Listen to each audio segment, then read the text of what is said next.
G'day everybody, and welcome to Keen's headquarters with me, and Marek, and Joel Zockley. Welcome. This is crazy. This is surreal. This is genuinely surreal. I did not expect to be able to stream from Keen's headquarters, let alone get Marek and Zockley here to talk. And there's Aaron in the back trying to take photos so sneakily. Yeah. Thanks for inviting me to your stream. No, thanks so much. So with what I thought we'd do tonight is kind of start with having a bit of chat about SE2, and then in maybe 15 minutes or so, we'll get into me breaking and building stuff and seeing what I can come up with. I've been fortunate enough to have already about 20 hours in game. So I'm out already. Yeah. A whole day nearly. As you guys have seen in the... Oh, I keep clipping. As you guys have seen in the tutorial that I put out tonight, I've built a bit. So yeah. Yes, I'm not grey. I'm wearing grey, although it looks very black. But I am wearing grey. So, trying to think of the right question to start with. I think the main thing is... So, Marek, what do you think is the biggest difference you see in building on V-Rage 3 versus building on V-Rage 2? Space Engine? You mean building as a developer of the game? Yeah. Good question. I'm kind of surprised, or I really need to think about this question.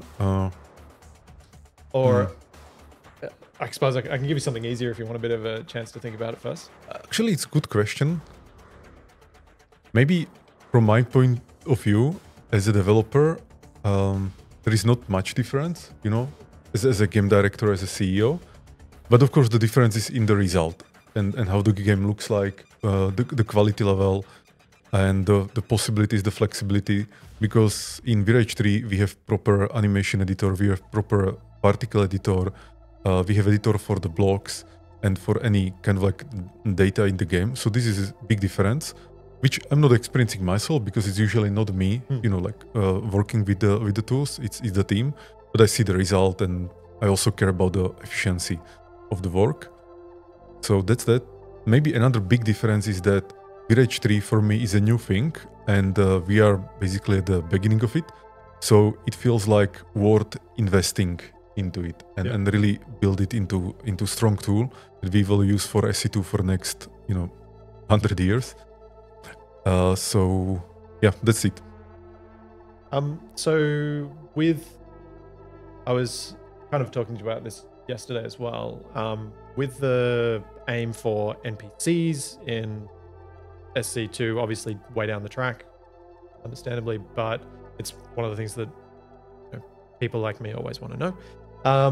Is do you intend to incorporate them into creating a new player experience as much as creating end game player experience?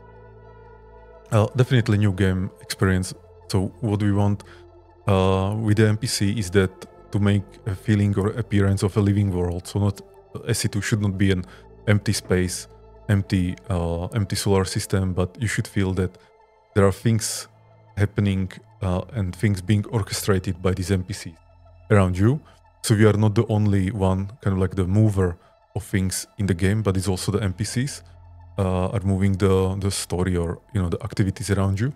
But again, it should not feel like you are alone in this solar system. It should feel like there is something happening. There are other people, other factions, and you can join them or fight with them or compete with them. And regarding the end game, I would say that NPCs or end game or progression or some kind of meta loop, I would say NPCs, they will play just one part in it, but it will not be the ultimate end game. The ultimate end game is still, like progressing as an engineer, being more powerful in what you can build and what you can achieve. So, and then again, NPCs, there will be just one part of it. Do you see the NPCs integrating into an economy system like we sort of started to get into Space Engineers and something a bit more developed in that regard? Mm-hmm. One of the concepts that I've definitely talked about with Zoc before is the idea that a lot of people like adding food, water needs and things like that, but they often don't really add anything to the engineering challenge. But one of the ideas that came up out of that was, instead of having the player needing those things, the factions need those things, because then they can ask for a lot more. Especially with water being a thing, having to fly down to a planet and pick up a whole bunch of water and deliver it to a station. That's an engineering challenge. Yeah. So definitely, like, more survival aspects would be something that I would like to look on, but it will not be the part of the core experience, in my opinion. So, and as I was saying last time, we would like to complete and finalize the core experience of SC2 as fast as possible, you know, without any constraint, without any you know, like just basically achieve the full vision, and then we can start building on top of it. Yeah, that's the idea. So I can see this, for example, as a special kind of update that will focus on more survival elements and more about health stats and the physical properties of a human. But I would keep it for later and then focus on it and do it properly and really do it in a way that it's adding the complexity of the gameplay, and it's making so it's not just, you know, like a feature that we just slapped onto the game and that's it, but something that you really feel that belongs there and is enriching the gameplay. So, Zoc, you've been with Keen since the very beginnings, pretty much.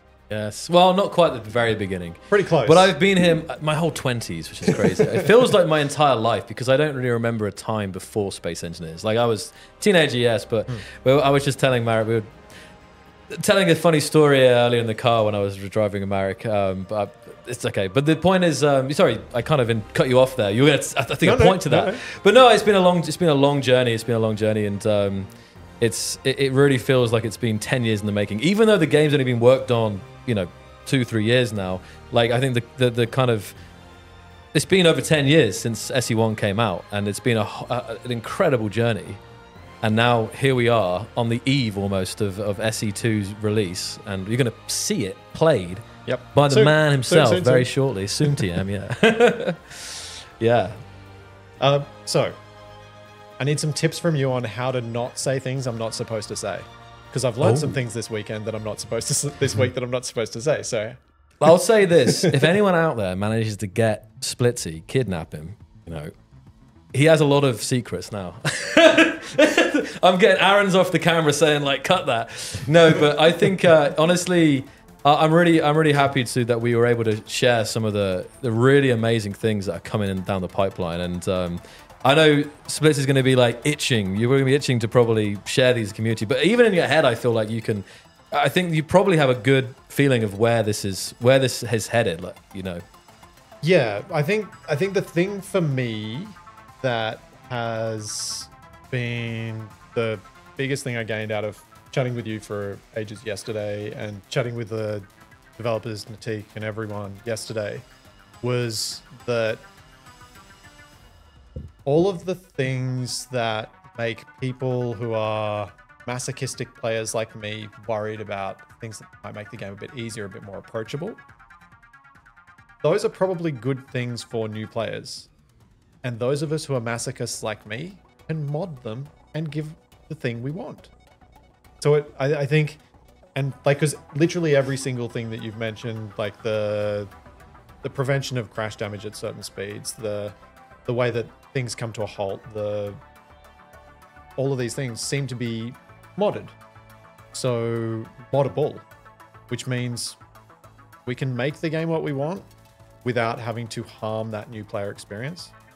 Yeah. And that when we were talking yesterday, how that kind of separation of sandbox and game, and that there are different desires for each. Is there any of the stuff that we talked about yesterday that you're comfortable to talk about here? Yeah. So I asked you yesterday what was your big hope for a new thing from the sandbox side of things, obviously aside from water being the obvious one. Yeah.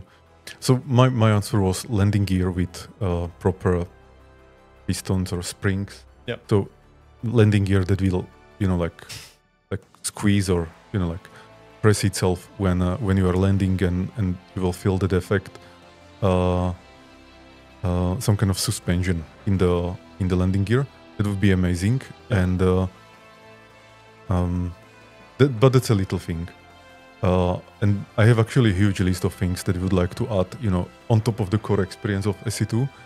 One of those things is, but again, take this only as me talking about my dreams, not about something that will be developing soon, is the gravity tool or gravity gun. Like being able to push blocks, pull blocks, lift blocks, or grids actually, and move them around, because this physical interaction, I think, would be so satisfying. A lot of fun. Yeah. And also it would open new ways how you can interact with the volumetric world around you, and also how to feel the feedback of the world and have some kind of instant gratification.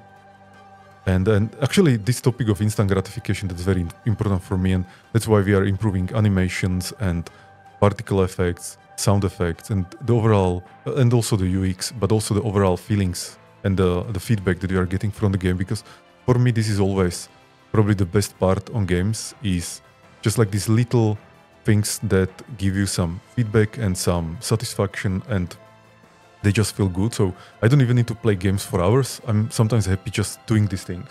So in SE2, one of the common activity that I do is I just run around, and I was mentioning this. I run around and I just like jump and land, and the landing now does this like loud noise. So I love to do that. And now in an internal build, which will be releasing in, let's say, 2 months from now, not on Monday, but let's say in 2 months, we are already doing Jetpack 2.0, and it has kind of like a charge up period of, let's say, 1 second, and then there is this like a boom and just kicks you forward. Yeah, it looks really nice. And it also feels nice, it feels so satisfying. So it's like just fly, you turn it on, like boom, then you turn it off, then again turn it on, wait, and then boom. And so these little things are important for me. Going back to the sandbox experience, or like things that are just sandbox properties and making the game like new kinds of blocks and new kinds of physical properties. One of those that, again, I think will find its place sometime in the future will be Terraformation, but as a complete like a big update basically for the game, because it deserves. So I would not like to do Terraformation like, hey, we are giving you here, like some grass that you can grow and that's it. But proper Terraformation that with the water technology that we have, which actually is liquids, and liquids are also gases, so you can do oil, you can do lava, magma.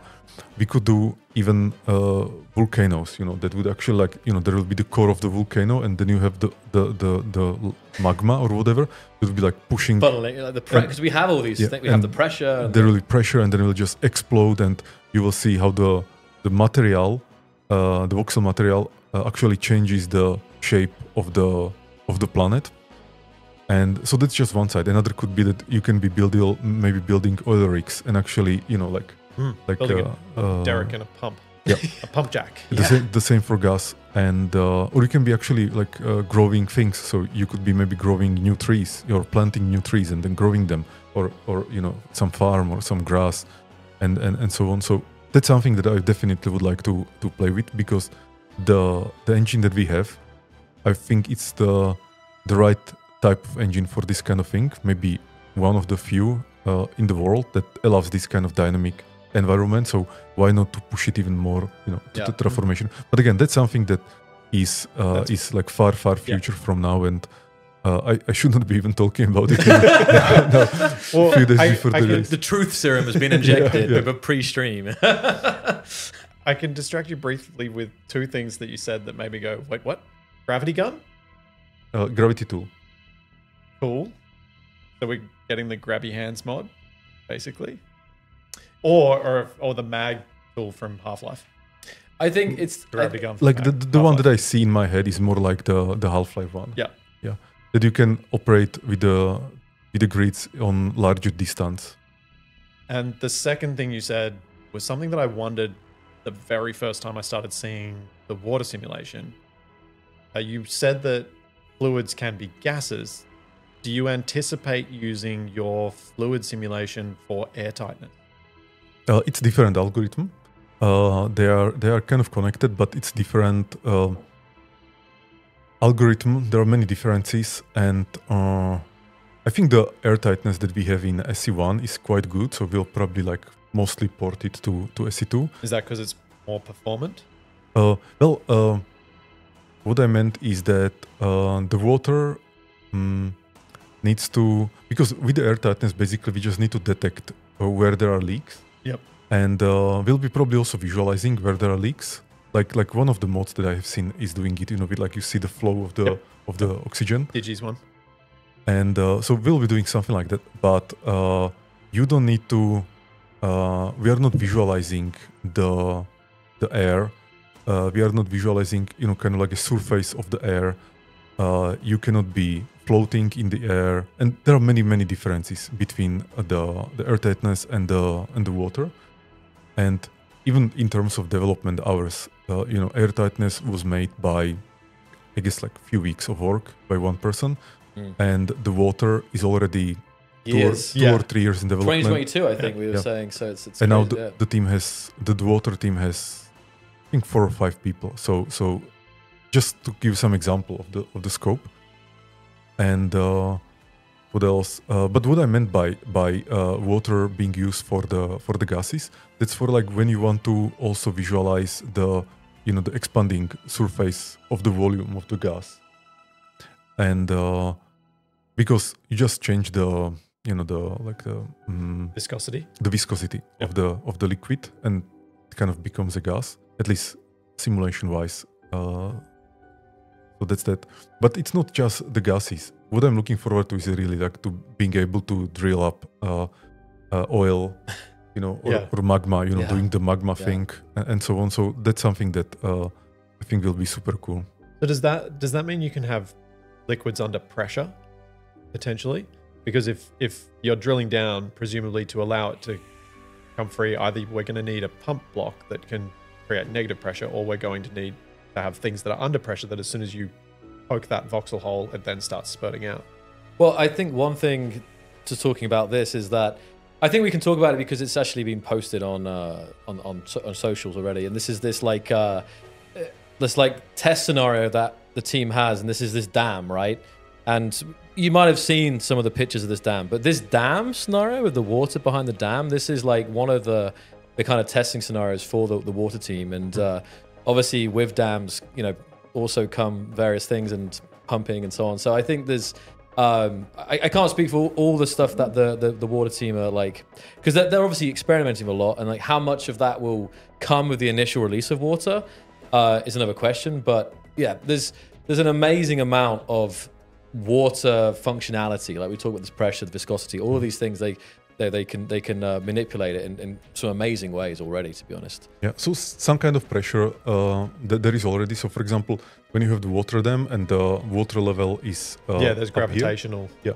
Yeah, so and you make some holes to the wall of the water dam. The holes that are like lower down will have higher pressure, so the water will be bursting faster and to larger distance.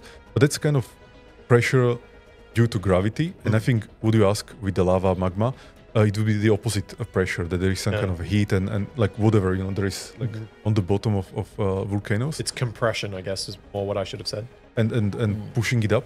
So I would say my kind of quick and naive answer would be that maybe then we could implement, like a special kind of pressure just for this situation. So it would not apply to the water, but it would apply only to the situation. So I have been thinking like that much further in the future, but I think that can be done, So one of the, and it just came up from Shaq. Hey Shaq. Yo Shaq, what's up? One of the things that I've asked before was about, and I don't know whether you're happy to talk about it yet, but obviously there are no plans, and Jan has said there's no plans at the moment for aerodynamics to be enabled in SE2. Is the way that Havoc 2023 is implemented, would it allow for are there any restrictions in place that would stop a modder going in there and enabling some of that? So Havoc has, this feature, and you can even see it in one video that we released like long time ago when we were doing and Chendo was showing it yesterday. So but why we don't want to release it as a feature is that, again, it's not just about enabling something in Havok. We also need to create some new blocks, or at least design them. There needs to be some interesting and meaningful gameplay related to this, so it's not just some good idea we just slap in and let it go, but it would require some integration to the overall progression in the game, and also some balancing and so on. So again, it can be added, and I think eventually at some point in the future we'll add it, because I think it would be cool to create airplanes. But so there shouldn't be anything in the code explicitly restricting a clever modder getting in there and doing that. Obviously, the reason that I bring this up is I think a lot of the things that I hope for SE2 that maybe don't fit the game vision that you've spoken to me about, I feel like they suit well to be a mod, because then Keen don't have to support all the problems that it creates. It's kind of like when I've spoken to other game devs about this sort of stuff, it seems like the main thing that holds you back, and I think it's quite reasonable that holds you back from enabling all the things that we hope for as players, is that you then have to support all these different options. So if everyone who says, oh, but we should just have a checkbox for positional thrusters, or we should just have, it's like, well, then they have to support two separate game experiences. To me, a reasonable solution to this, and I know you don't fully agree with me, Aaron, but to me, a reasonable experience... Off the camera, he's like down the camera. To me, a reasonable solution to this that avoids that responsibility is just not putting any roadblocks in the way of good modders enabling these things. I think we can kind of reiterate the fact that like the modding is coming pretty soon. It's hard to say the exact month, but the modding is in 1.5, so it's not even Vertical Slice 2. It's like a sub part of Vertical Slice 1 coming later, and this will come with the VRage editor and the VRage hub. I think we touched on it. It's not like modders necessarily won't have like every tool, because there's license. There's some things are restricted to licensing and stuff like that. So it's not even like we could. There's like certain like rules in place. But I think I keep saying this. I do believe the modding potential of Space Engineers 2 will be greater than SE1. I mean, and also more accessible. I think the fact that the VRage editor and VRage hub will be coming pretty soon. One of the things that Chenda spoke about was the exact name. I think it's called like temporary value overwrite or something like that. So people will be able to load up the editor. They can modify the values of blocks and whatever to play around with, and then load up the game with these temporarily overwritten values and just mess around and experiment with that. And I think this will be something that will be, way more accessible. And I think in general, like to encourage more of the community to get into modding, and the existing advanced modders to encourage them to make more and more cool stuff, I think is vital, to be honest. I'll say this much for so I saw some of the footage of the actual the editor, and it looks like something that it looked like something that I could become familiar with. Yeah. Easily. Try to have the editor in a professional state. So because with the internal tools, there is always a risk, that they're just internal. So not polished UX and like semi-buggy, but people are used to those bugs. So Drew is there. Hey, Vashek, how you doing? So, but with the editor, we're actually quite careful to keep it very professional, and we'll be also improving in the next month before the 1.5 release.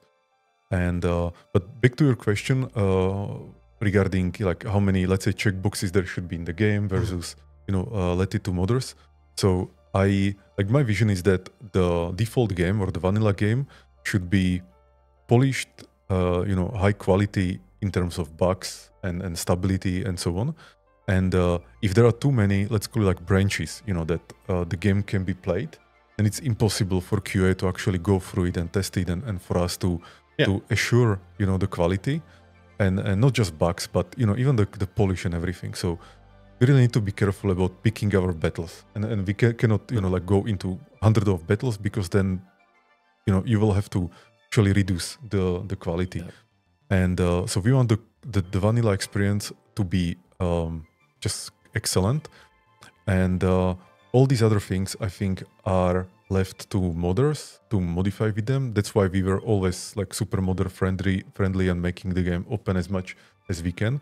And even after the 1.5 release, I think we'll be thinking actually quite hard how we can make it even more open. Yeah, I believe that. Actually, yeah. I'm looking forward to how the modding will work, because it wasn't the priority until now. So I Right. wasn't really working on it daily. But now, since it will become priority in the next few months, I will be much more involved in it. And if I will see that we can do more to be more flexible, more open, then definitely we will do that. And like my dream is that people should be able to mod the game in any way, like completely, like even turn it into like a different game.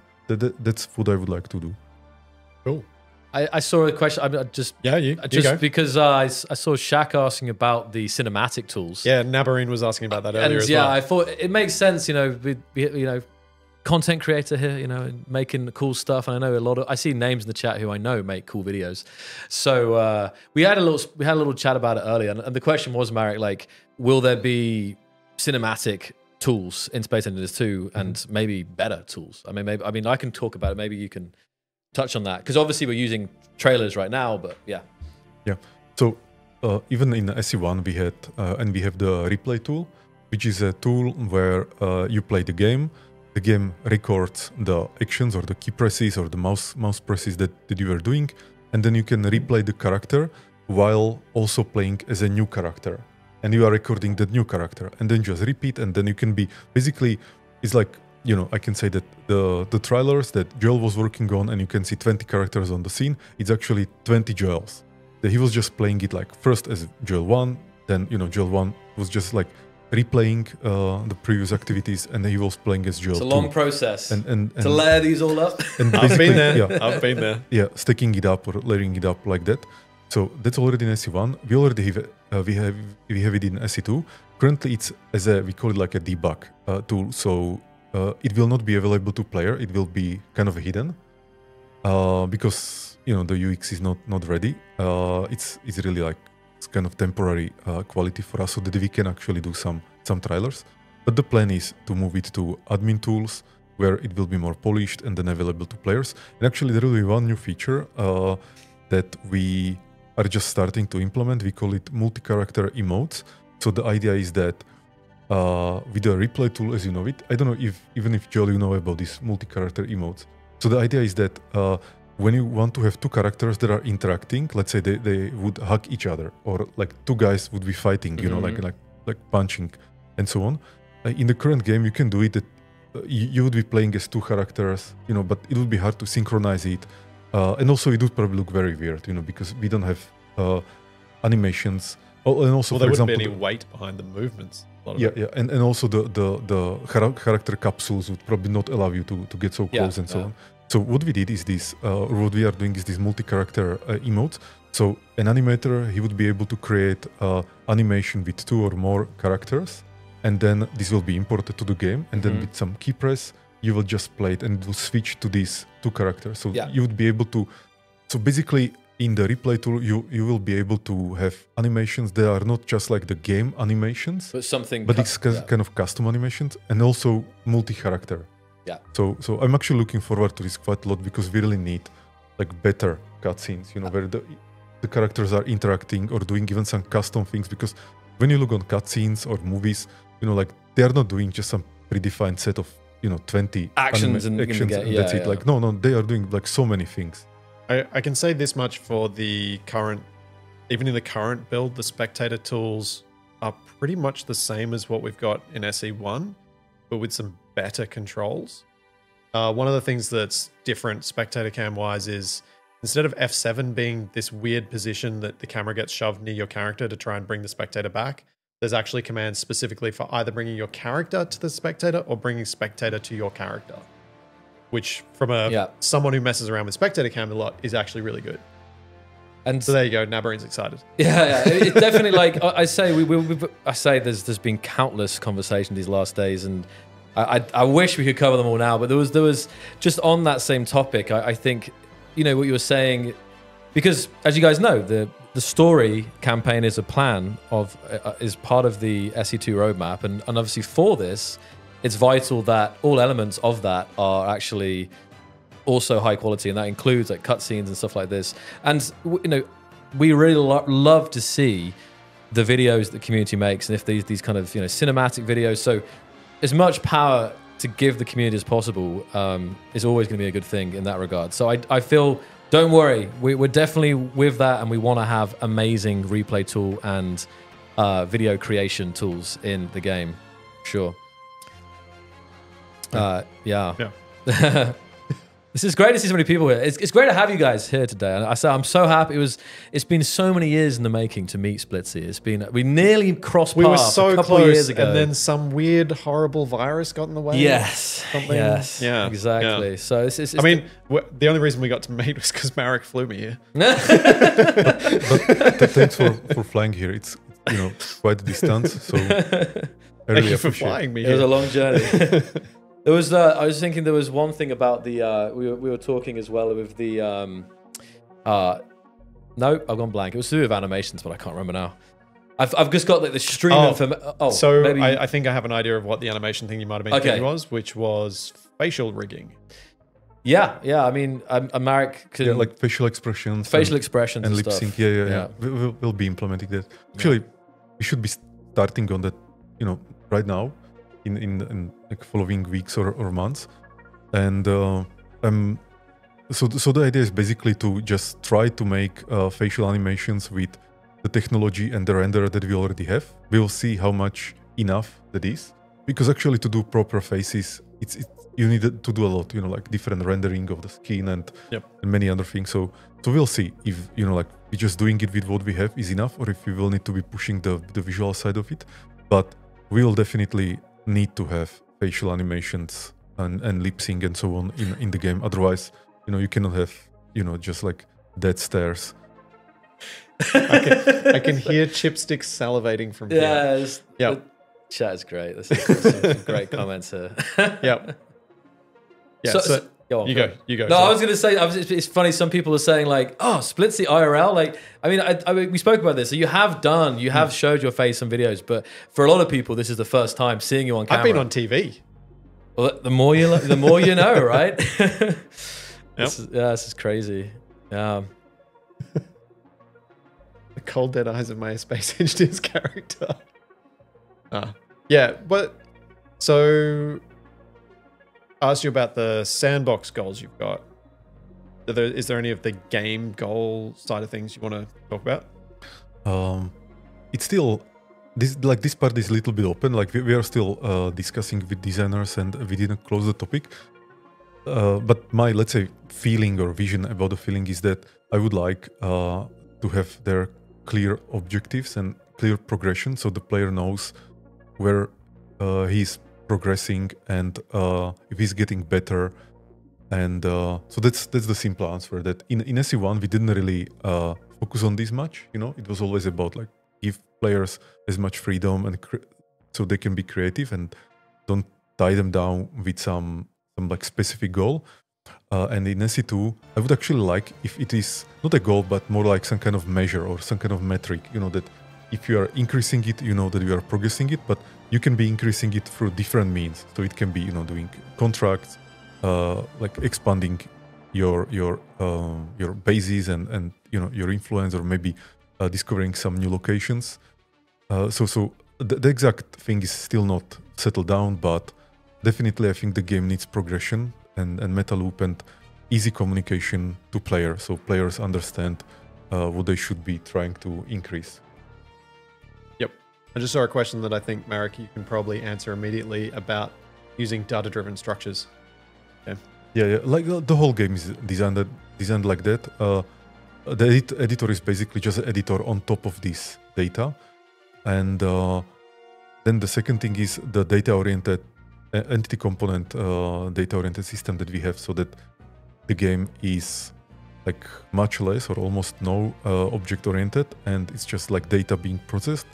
And we've implemented frameworks to be able to understand the dependencies of this data and then process them in parallel where they can be processed in parallel, where there are no these dependencies. So the benefit is that the game will be scalable, like much easier with less effort to multi-core computers. Basically, you can think about like you have a lot of data, you need to process them, and you have 20 cores. So you just need to understand what can be processed in parallel and what needs to be serial because there is the dependency, and that's it. And the system will take care of the rest. So I think this will be good. It will not be in the full, let's say, unleashed fully right now. We'll be, expanding it later. But the game is written already in this framework and with this mindset, just like the multiplayer. But I think this is why it's like this is kind of addresses a question that still not a lot, but people are still asking is like, why SE2? Why not just like keep on working SE1? And I think part of this is like having this fresh like core foundation with this data orientation in mind, because it's so important for the future. Like the foundation that we have here in VS1, it's like prepared for the next years and years of space engineers. And when it comes, one of the things people love is performance, right? And I think Marik's already touching on that. The potential for optimization and better performance moving forward is like, I don't want to say like infinite, but it's like it can really scale as new technology comes out and so on. So that's really a big thing among many reasons. But again, it's like having this like really next big step for like starting the kind of next generation of space engineers. Kind of rambled a bit there, but get my point across. Yeah. So one of the things I just saw being asked that I think is a good that I'm curious about myself is how different does it feel, and how different do you think it's how different do you think it's going to make everything? Starting out with SE2, knowing the scale that SE1 reached, because presumably the scale of SE1 as it is now was nowhere near the vision you had when it started. Like planets, for example. Does it feel very different to you? Compared to what was the original vision? Yeah. Yeah. Yeah, probably yes. I mean, it's really hard to remember what was like specifically my vision in this like back in the day, yeah. 12 years ago. Yeah. Because I think the vision was definitely, like, to put it simply, the vision was Lego Technic in a game. Yeah. And that was the vision. If it was on the planet or not, actually I cannot remember. Maybe yes, in some sense. But I was probably not really thinking that far, that like what should be the size of the planets and so on, and like what challenges it will bring in. So maybe there will be similar surprises also with SE2, but on the other hand, like we are much more experienced. I think the vision is like much more clear, and so I think I have pretty good idea how the game will look like when it will be complete. Yeah. And then of course we'll start with the updates and continue with the updates, obviously. But what I would consider like this is the core, complete right? core. Yeah. And are there any? So you've talked about in the previous streams about that some of the types of planets that you envisage that are planned for it. Though, are there any other, like, maybe if I can manage it, distant dream goal planets that you'd like to add? Like having talked about lava and oil and things like that? Yeah, that's definitely something that I would like to do. Not in the core, but later. Also, many times we discuss the orbital mechanics. Yeah, that's also something. But again, it's not something that now is the right time for it. Yep. And but that's something that I would like to explore. And maybe another idea that I have is actually to be able to have voxels with higher resolution than 1 meter. That's, I think, something that could be interesting. again, it would require more memory and more optimizations and everything. So we need to be careful about these things. But I think it would allow some really interesting, terrains around you. But even what we will be doing actually for VS2 for planets, or what's already done and what we still also need to do, I think will be like really good upgrade from SC1. Yep. That the screenshots that you have seen already look much better, and yeah. I say because Splitsy's had a little sneak peek at, I think there's been a lot of planet teasers already, like, Chenda, and we've posted a lot of like really amazing screenshots. I think, Splitsy's probably seen a handful more of them, but the planetary upgrades, like in more than one way as well, but the visuals are just stunning now. Like, you have this atmosphere, like at the atmosphere, the way that the light interacts with the atmosphere, and this like the detail of the the resolution of the height map as well, and the caves and overhangs and all this stuff. It's not just resolution of the height map, depth of the height map as well. There's increased. This was something that I was specifically asking. Hopefully, I'm not overstepping and saying this publicly. But Natik, who's the art lead, I was asking him about this, and there's actually increased color depth. So instead of SE1 being, I think, limited to 256 colors because it's a 256 grayscale image that's used as the height map, it is far more. And the detail overlay that they use now is not just going to create jaggies, but actually can create things like dune and other details that add to it. Yeah, because we are adding these detailed height maps on top of the the main height map. So there are many tricks like this. There are the overhangs that actually, because the height map is kind of 2D, that you only have the height, and sometimes you actually want overhangs, so things from a side, like not even, I don't know, like 2.5D or 3D. So that's another thing. Or even a perfectly vertical cliff isn't possible with a height map. It's true in SE1. And there always has to be a slight slope. Yeah. And then caves, and of course the water.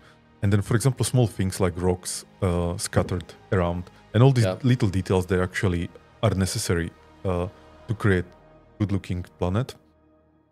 So there is still a lot of work that we need to do on the planets, but I think already, at least now, I would say the planet looks good at some places.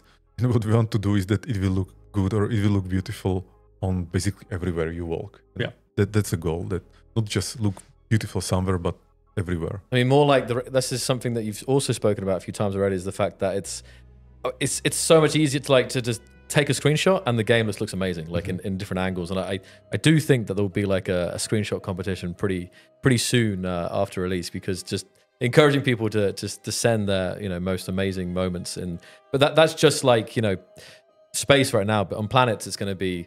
I'm really, really, really excited. I mean, maybe because I'm being spoiled, I've already been able to play Space Engineers on Warner Space, but I am really hyped for the level of fidelity that will come with SE2 planets for sure.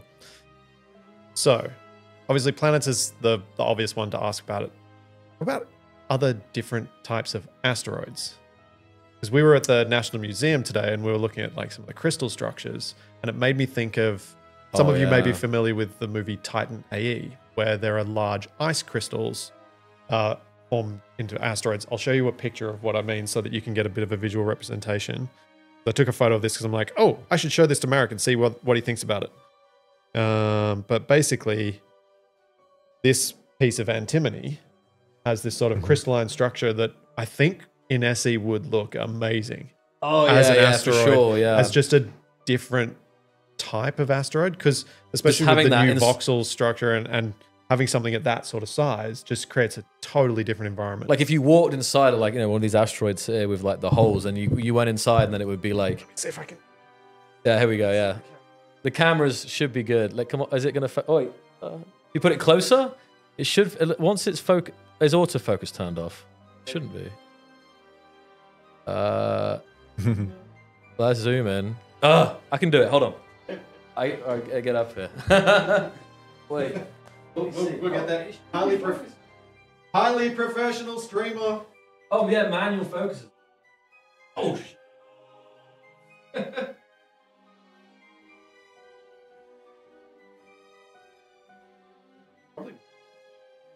There we go. Yeah, there we go.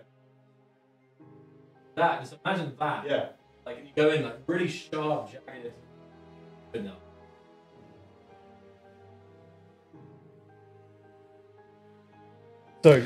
So back to your question. Yeah.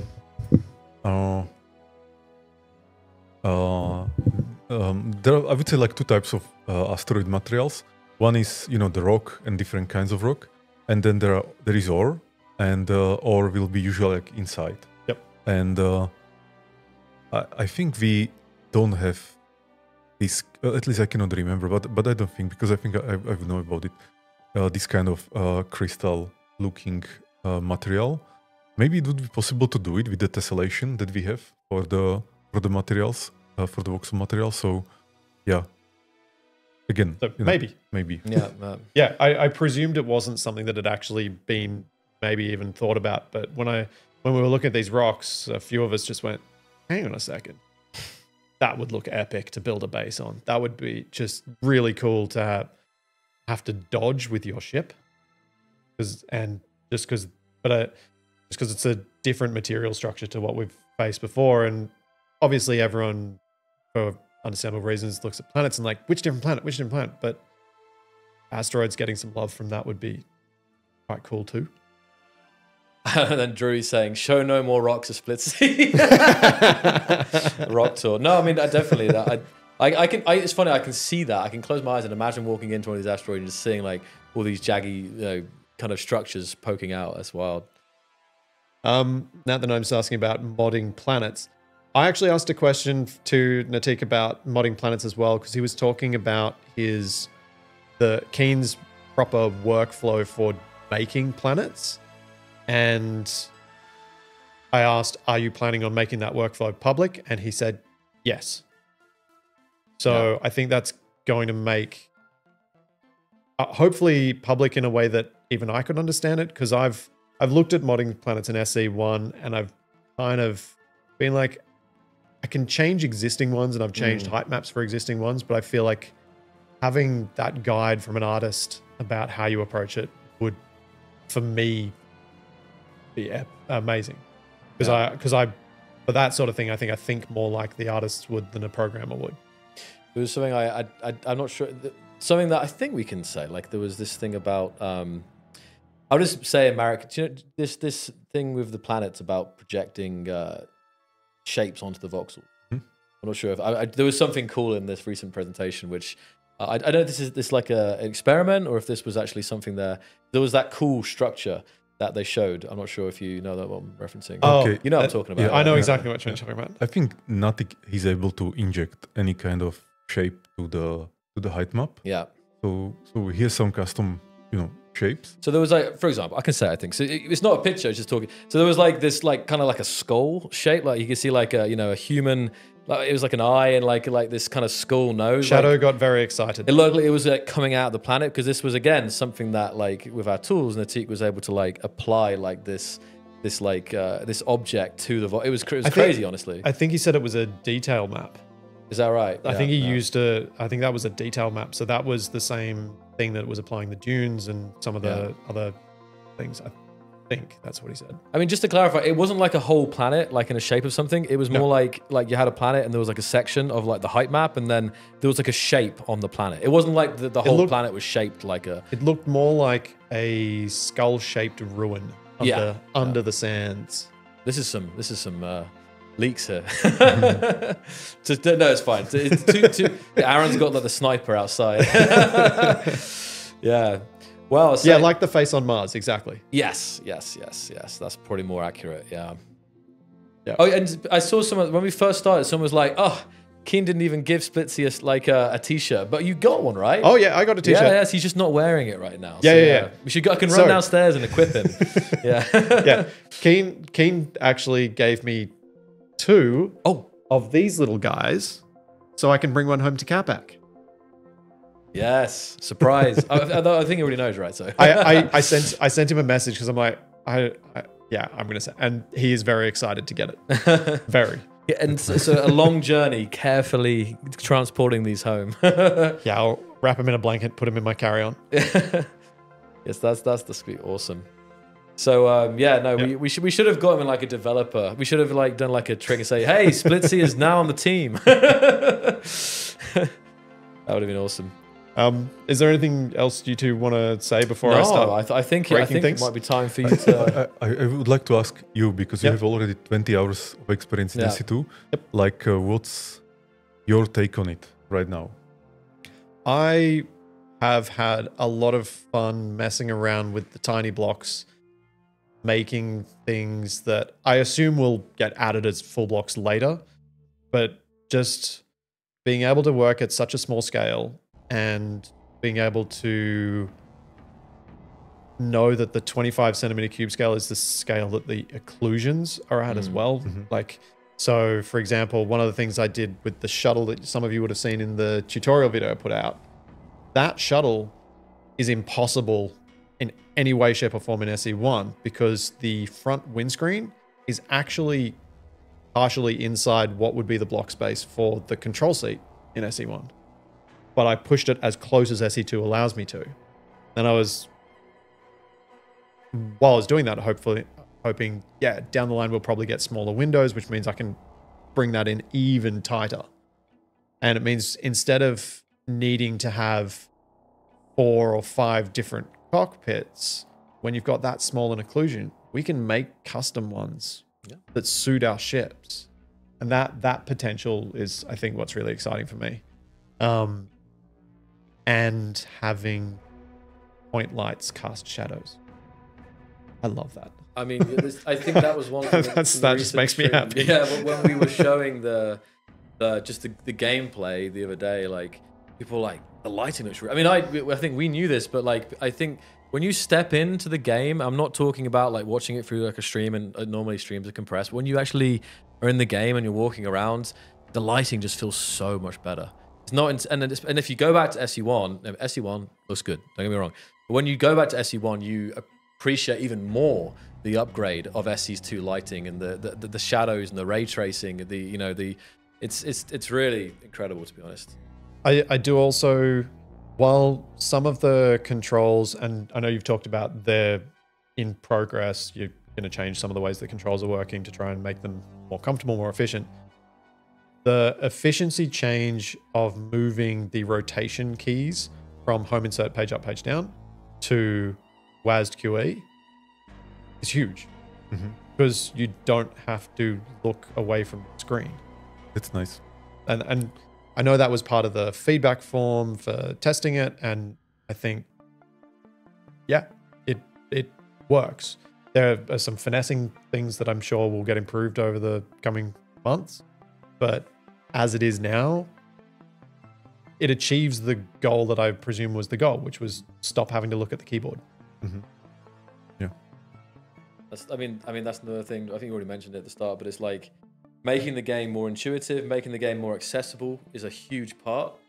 But on the same, that's something like, one end of the spectrum. The other end is like enabling players to build things that they couldn't have built in SE1, and really allowing people's potential to, go even beyond what we can.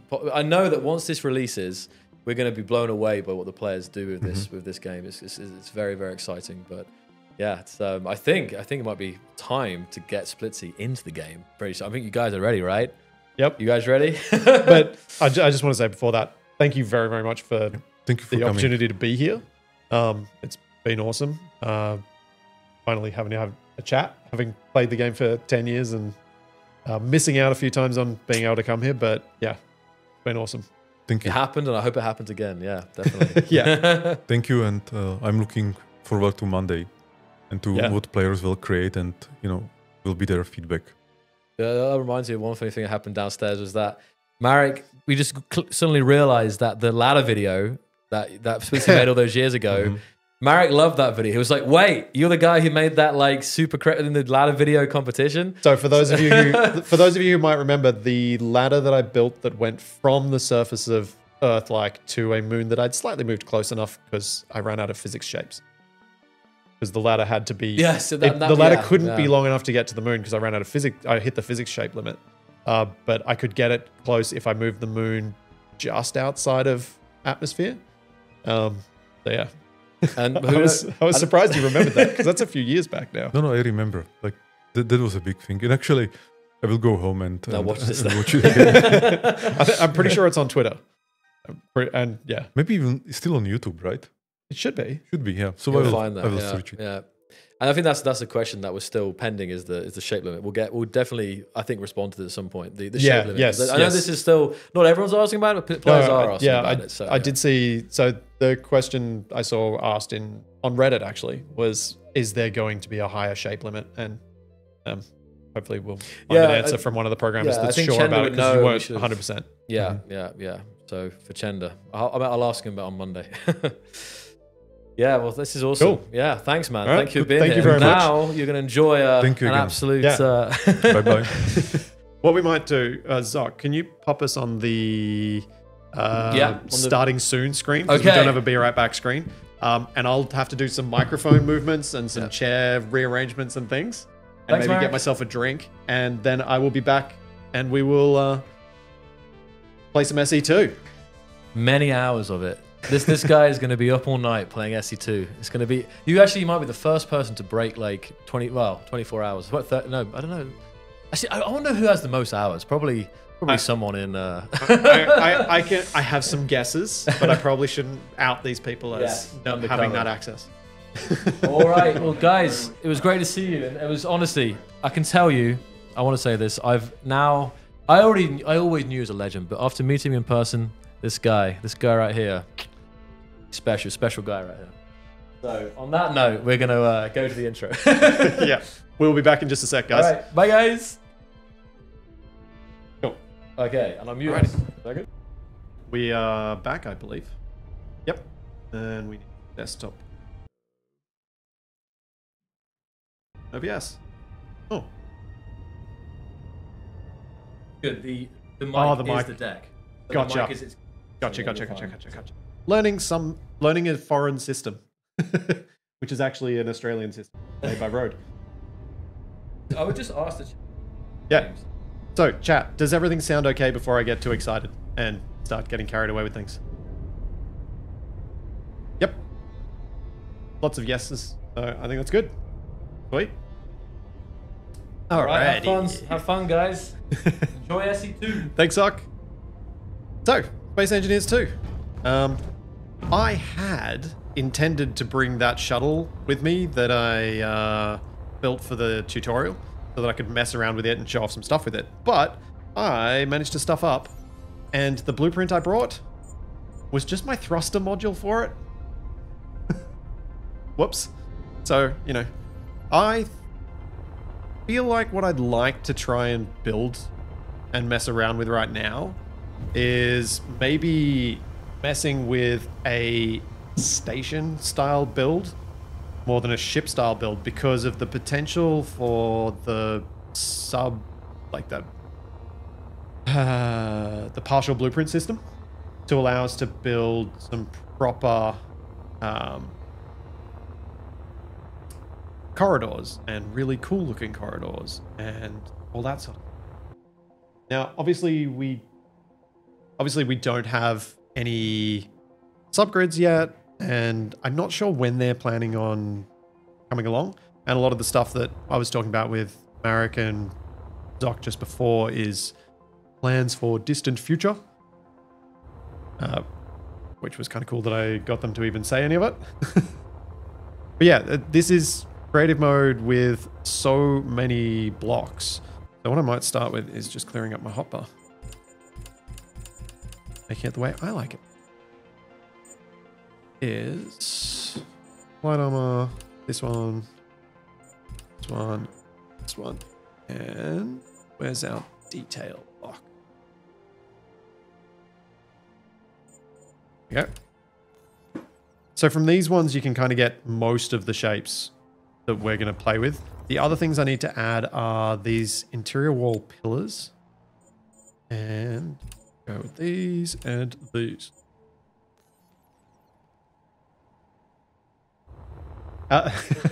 One wonders if there is a dev sitting behind Splitsy with a sharp axe. No.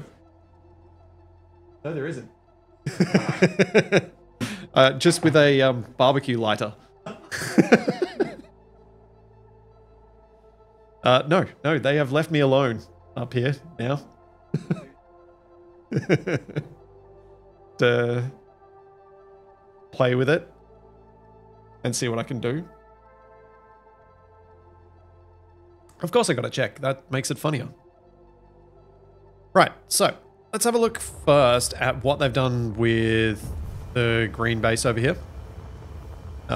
Because I think that'll probably give us some nice inspiration for where things can go from here. Now, this is one of the things that is definitely worth highlighting. Really nice shadows from light. Surely there's going to be a corridor around here I can steal.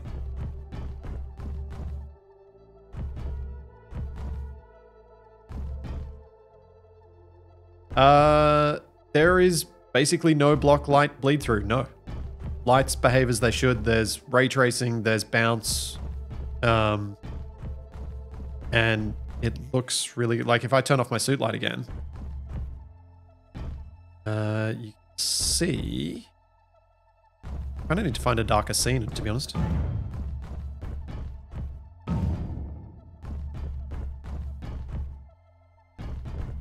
This one kind of works. You can see as... You can see the light from the LCD on the refinery, sorry. And you can see the green glow is actually sensible. And something that SE1 can't do. Notice how the screen is now out of view. But it's still actually affecting the lighting. That's something SE1 can't do. As soon as it's out of your render, it stops contributing to it. Which is part of the ray tracing side of things. It's nice. There's a corridor around here. Oh yeah, here's one.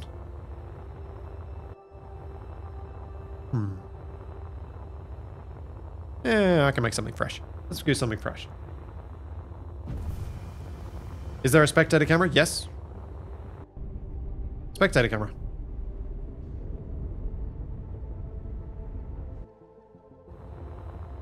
Same F8. This is playing on a 3090, which is the same as what I've got at home. And I'm running it with basically the same settings that I run at home, which is my 3090 in this early version can run 1440p full ultra max settings, everything. So that's where it's at the moment. It can't run 4K ultra comfortably. At 4K, it starts dropping down to 30 frames a second. So if you drop the ray tracing settings and things like that, I don't see any reason why I shouldn't be able to get lower spec cards to do stuff as well. So let's just start. Oh, actually, you know what? I'm going to get rid of that. I'm going to build something between these two rocks because I think that's kind of a fun environment to play with. Or should I go and... Yeah, we'll go with this one. Got some different shadows and stuff to mess around with. So let's rotate this using...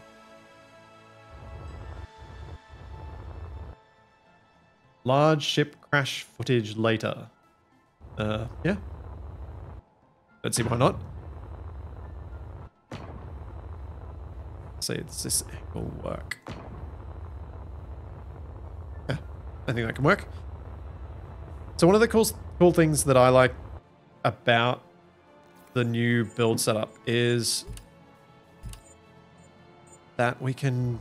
is the partial blueprinting, because I think it's going to make things massively more efficient. So, like, starting with this at big block scale, just to get a bit of a feel for how big I want these corridors to be. And then I can start removing the blocks and adding in the smaller ones to get better detail more quickly. And then just really need to do one segment. So if we start with, say, segment from there to there. should be able to then just copy that and make it work for the rest of it.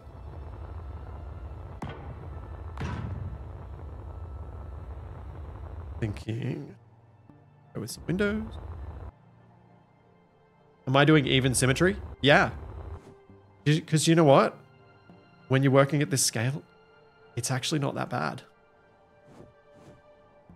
Also, it's a base. This isn't for a ship. If it was for a ship, I probably wouldn't do it.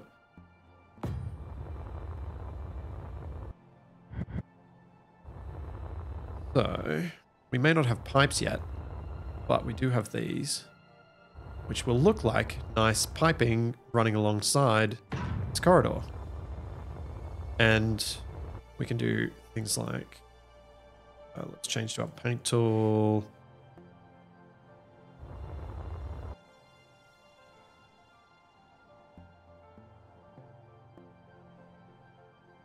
And I will go with, let's go with some yellow for the,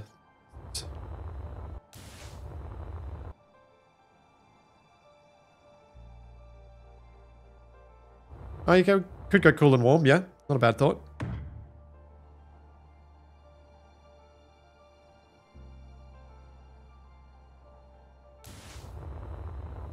Then go back to the catwalks.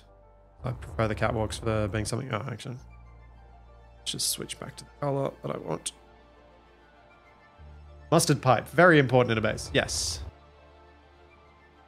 My inner decorator is, yes, very happy with the way the grid system works now. The difference in scale makes an enormous difference for how you're going to build. Being able to, and as I was saying before, the occlusion size is huge difference.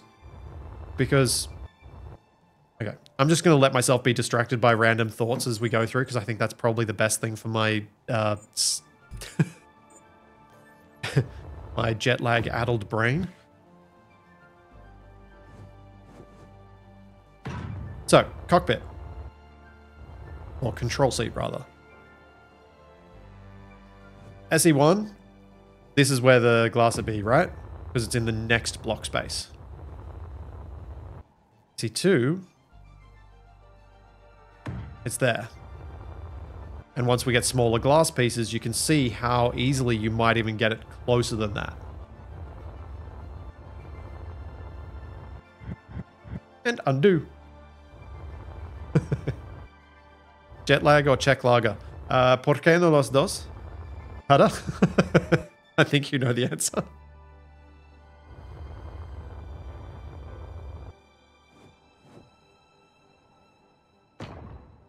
I need to post the picture of the railway restaurant we went to.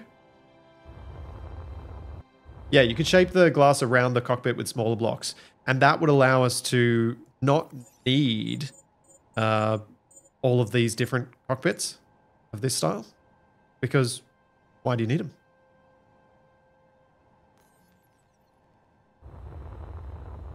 Like, you can just make your own, and we can make our own that's then a blueprint. So, I don't know how many of you guys have actually watched the video as well, but yeah, being able to go, all right, I'm going to make myself a tiny little cockpit. I'm actually on the correct plane.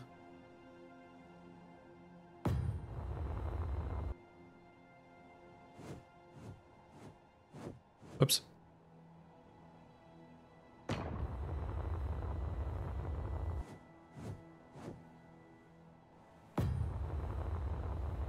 And then, because I'm like, well, this feels like it could use some more detail around here. Let's go to the detail cubes.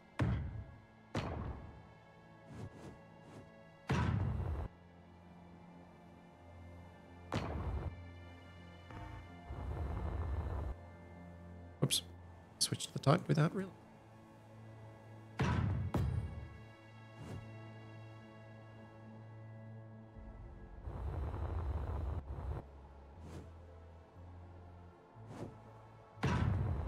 And you can put stuff like really close. And if we don't have LCD screens at this point, but when we do, being able to do this and finding out exactly where the occlusions are, you should be able to get LCDs pretty close. I'm not sure where the occlusions are. I haven't actually tested this before. There you go. You can easily see another screen up there.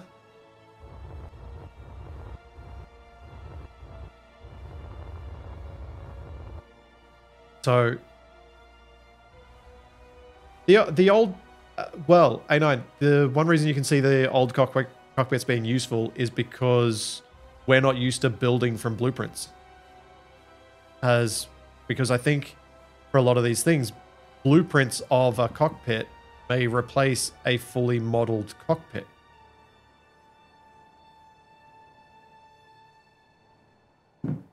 So once you've designed exactly what you're after, you just make it a blueprint, put it on your hotbar, and interesting. The camera doesn't feel like it's in the center, does it? The screen's not in the center. That's the thing. The screen's off to the side because these bars are equidistant. That's what it is.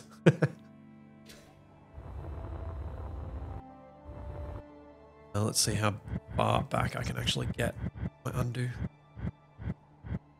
Cool. Oh, smallest functional ship. Yeah. Yeah. Need thruster. And we need gyro. And at the moment, I think that's actually all we need.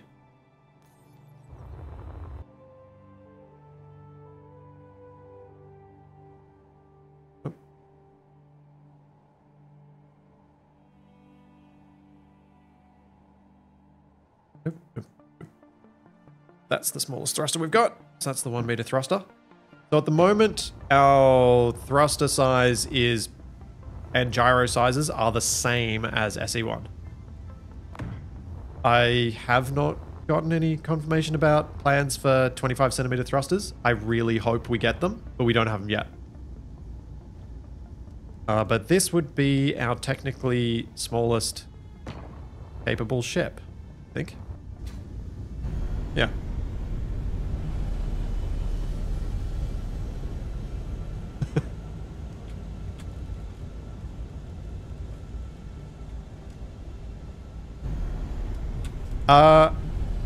Whoops.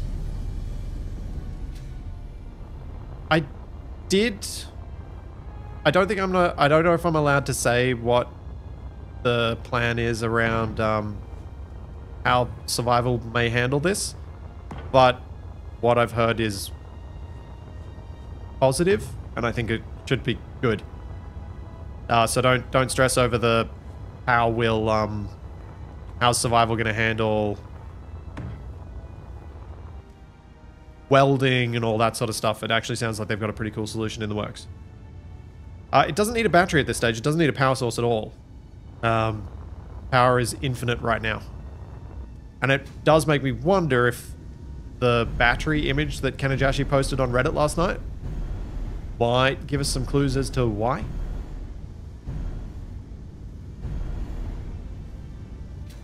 Some have thought maybe that has something to do with it. I have no idea. Yes, the roadmap is pinned in the chat. Thank you, Shadow.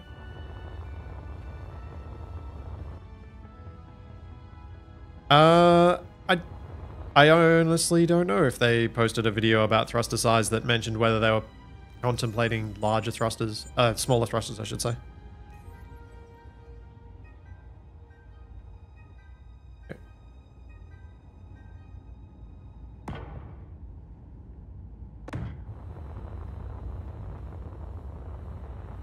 Yeah.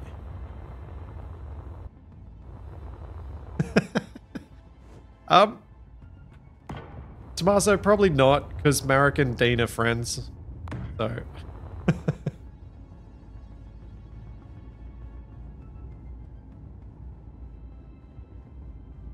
Not about how to make a series for SE2 yet, or will that have to wait for later stages?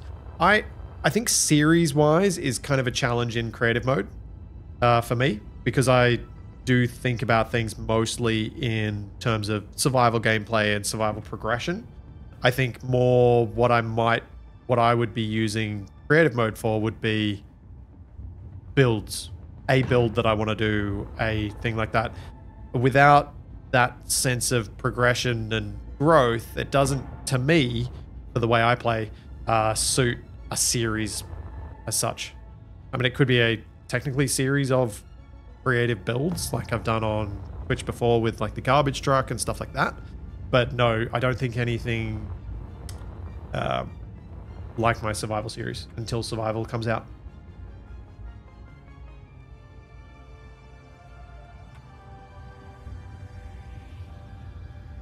Daz, I mean, Marek mentioned earlier in the stream that he hopes to be able to have visualization of air tightness to facilitate not having those issues with a 25 centimeter cube being out of the way. Like in the wrong spot or something like that. So there are clearly plans around that. A big tube down here.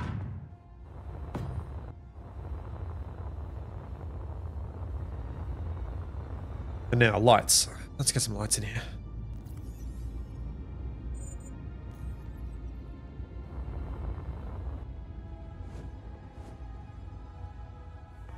Don't think the glass gives me any attachment points. So what I'm now going to do is something that I probably shouldn't do, but I'm going to do anyway.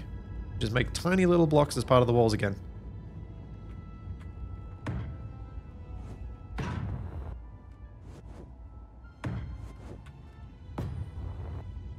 Oh, also, hang on a sec. I just need to quickly do a thing. I have not been able to look at any of the subs and other things that have happened. I'm scrolling back.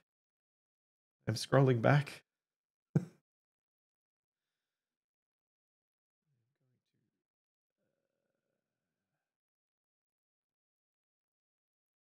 Okay.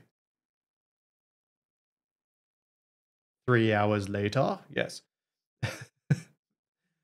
Thank you, Nighthawk. Thank you, Krasil. Thank you, Dr. Troublemaker, for the Prime subs. And thank you, Chipsticks, for that. 31 months.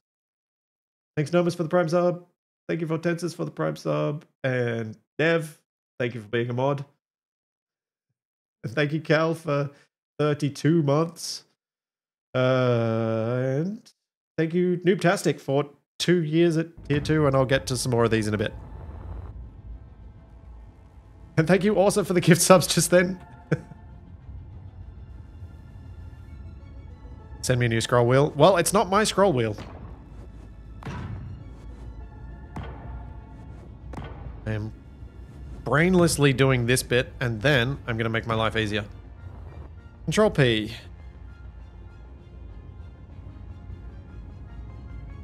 And down. And copy.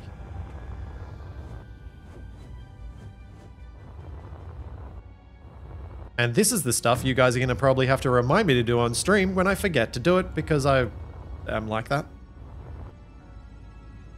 Given the number of times over the years you guys have reminded me to use symmetry mode.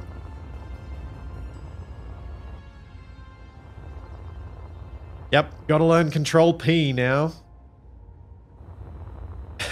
No, these tubes are not for items or gas. These tubes are purely decorative things that I've put in here, because we don't have any tubes for items or gas yet. They've shown us some teasers of what the conveyors are going to look like, and they look pretty cool. But no items or gas as such in the game at this stage. I'm going to pop that out and replace it with some 50 centimeter cubes. And I'm going to... I'll remove that.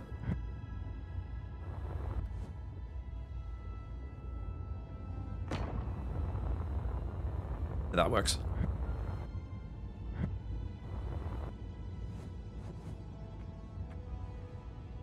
So one of the things that is also really nice about placement that I didn't highlight in the video is when you're messing with placing copy pasted or blueprinted parts, you can just look at a segment that you want as a fixed plane, press Control, and then it fixes to that plane and allows you to move the item around until it's where you want.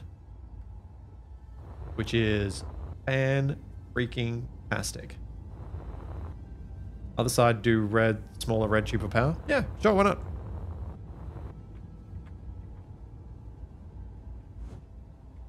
Put one down.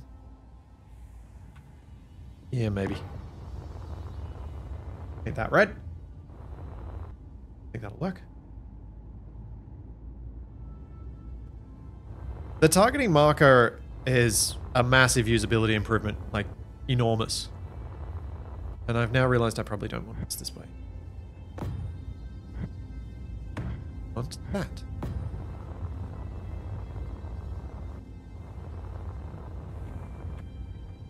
I was thinking... Yeah. Yeah, this works. Alright. Let's remove this. So right click, drag it out, shift. Rid of that. I'm going to copy this bit.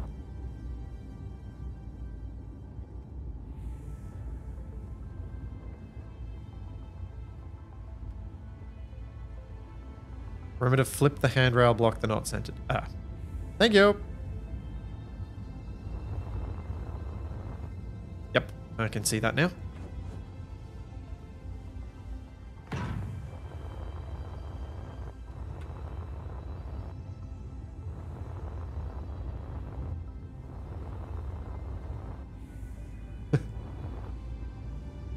No, TFE, I'm not trying to make your tube from Assertive Acquisitions.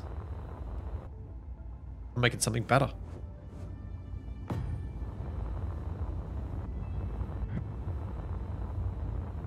What I'm thinking here is I wanted that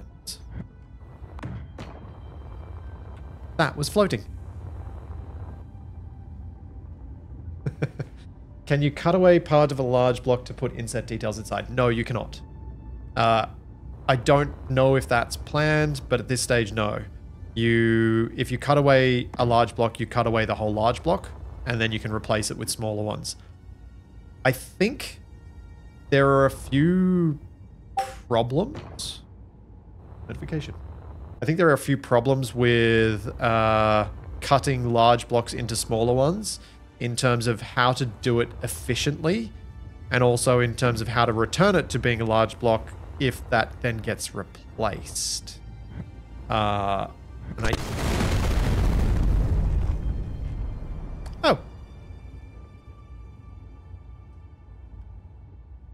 I think I might have just made that mobile somehow.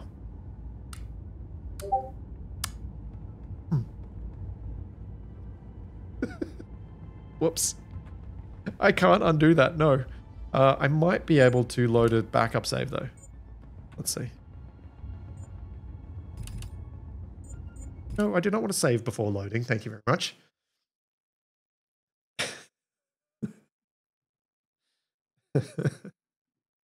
Thank you, Battlestorm. Thank you for 14 months. Thank you, Anonymous Gift Sub that got Rush. Thank you, Mikey Double. Thank you for 4 months. Thank you, Nuke World, for 49 months. Yeah, I might want to take the blueprint. Yeah, blueprint might be good. Thank you, Fazical. Thank you for the Prime sub. Thank you, Red-Tailed Wolf, for the 6 months. I'm sort of maybe catching up. I'm still at things at 2 hours ago. Thank you, Flashback Live, for the Prime sub. Thank you, Nuke World, for the bits. Thank you, Beldenick, for the bits. Thank you, Corbin, for the bits. And Battlestorm. And KB for the Prime sub. And Blobby Gonna Getcha for 21 months. And Dwage for 37 months. And Silly String for some bits. And NCC. Thank you for the gift subs. Okay, here we go. Of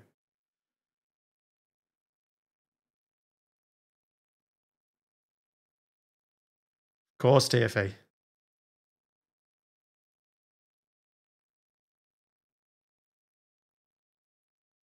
I mean, the explosion looked cool. I think I did make that mobile somehow. I think that's what happened there.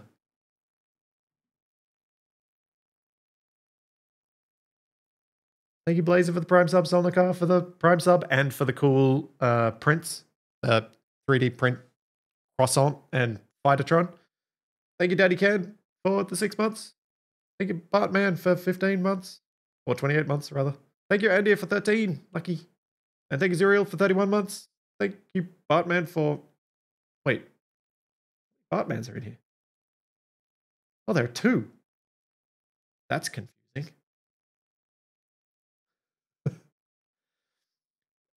Thank you, AGF, for the Prime sub, and Twizzerdome for the Prime sub. I'm almost at the top of the list. Thank you all, Grog Dog, for the sub as well. And another anonymous gift sub. Thank you. Yep, 2 Bartmen strike again. Thank you, ATR Andy, for the Prime sub, and Killer Golf, and Thanos for 13 months. And Orsa, Capuval for 37. And I'm at the top of the list now. Thank you, Coleman, for the gift sub. And Daddy Ken for the gift subs as well. And Bravo Kilo, thank you for 44 months. And Maximus for the Prime sub. And Morbus for the Prime sub. And Fulgent for the bits. And I've caught up finally. All right. Yay. Okay. Let's do this. And not build very minimally in the asteroid.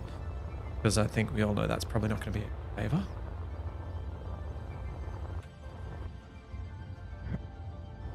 Yes, it is a European broadcast time because I usually do European broadcast times. I'm also in Europe right now. Which is very cool. Very cold. Can you redo a manually remove block? Yeah, so I can add these, then I can remove that. As long as it doesn't split the grid, the undo will work. But if you split the grid, it will no longer work. So I can't undo the bit that split this section from this.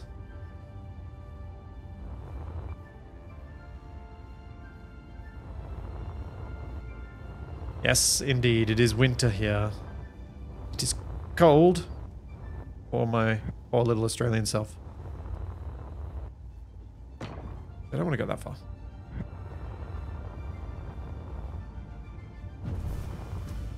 Oh, and you guys might notice something that seems small, but it actually makes a big difference.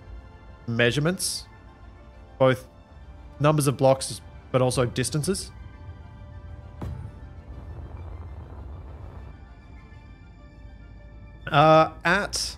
At the moment, with it being creative mode, you just copy paste to merge things back together.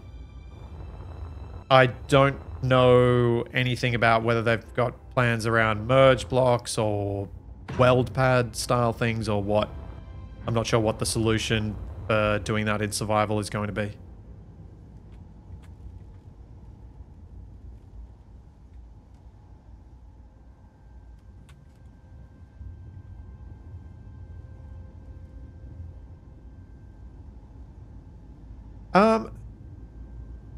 Lenjet, my guess, and this is very much just a guess, is that the measurement things will be in survival too, because Marek has talked about on the streams a few times how he hopes to have building a blueprint in survival being a thing so that we have stuff like all of the creative mode tools available to us so that we can build more quickly.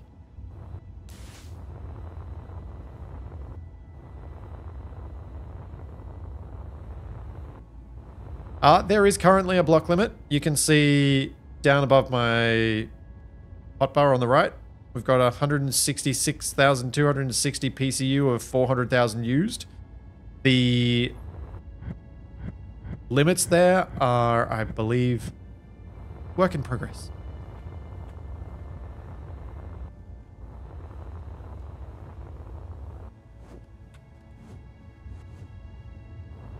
I want to do this.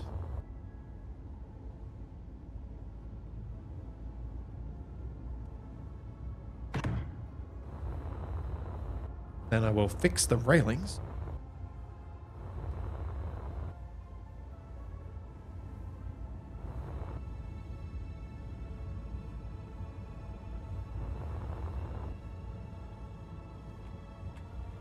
And that out.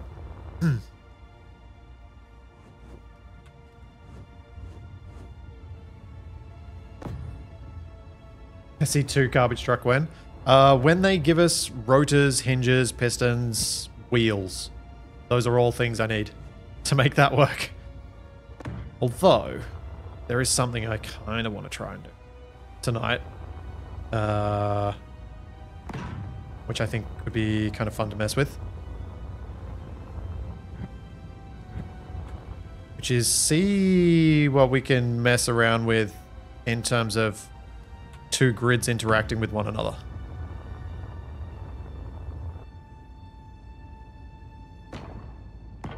To make something that acts a little bit like a wheel, perhaps?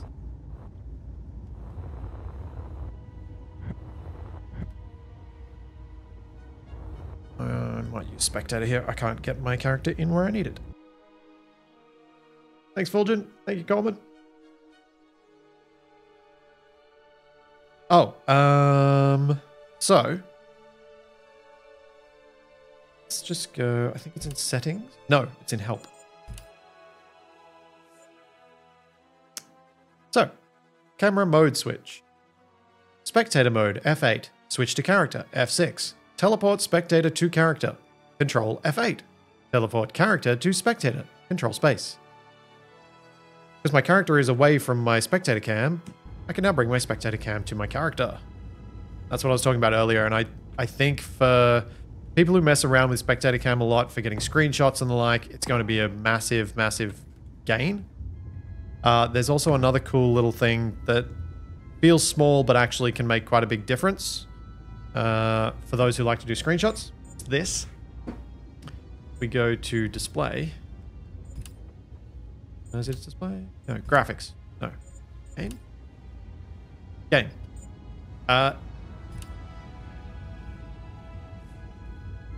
Dynamic FOV for anyone? While in the menu?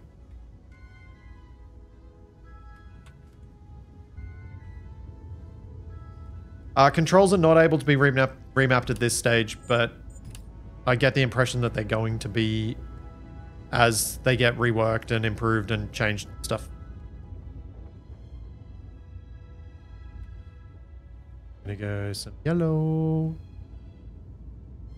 Hello. Yeah, thank you. Oh, I'll go this one. Thank you very much, mate. I'm being delivered, kindly delivered drinks.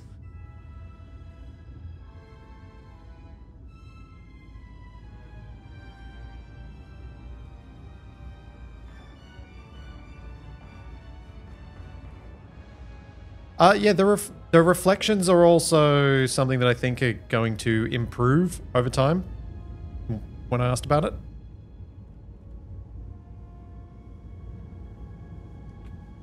It'll just be, it's one of those things that it's thinking to get better and better. Splitsy gets free butler. It's not quite.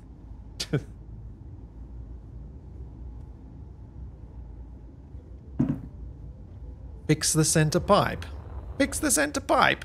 You mean these ones that are... Oh, right. Yep. No, I see which one you mean. Yep. I take it back. I take it all back. It's wrong. Never mind. I was about to be like, the rotation. I'm happy with the rotation. Creates a nice sense of a separate segment.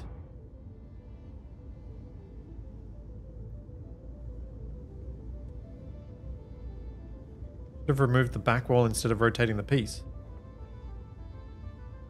Not sure which piece you mean, Nev. Oh, I see what you mean. Yes. No, instead of rotating the piece and then having to redo all these things. Yes. I should have. Thanks, Batman73. And I realize I now have to say your number. Thank you for the 20 gift subs, you lunatic.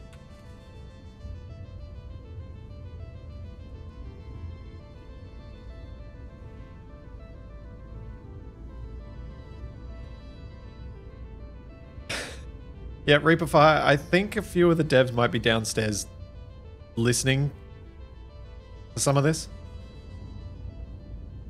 Alright, so, lighting. Moment we have a few options.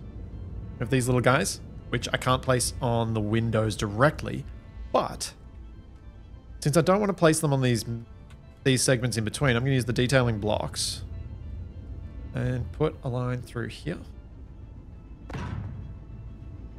Should have used symmetry for this symmetrical. Go. Because that had some nice detail from the outside in that these windows are now broken up in a different way.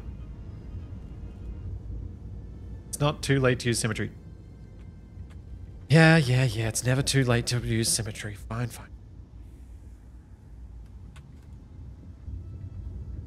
We've got these lights. We've got rounded ones of them, so I was thinking of using these ones. I think they sit nicely on that beam.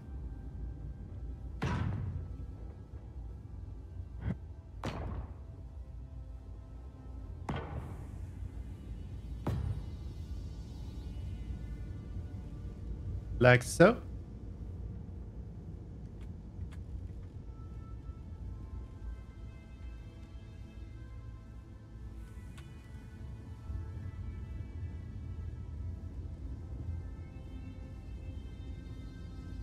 Asymmetry is the tool of the evil madman.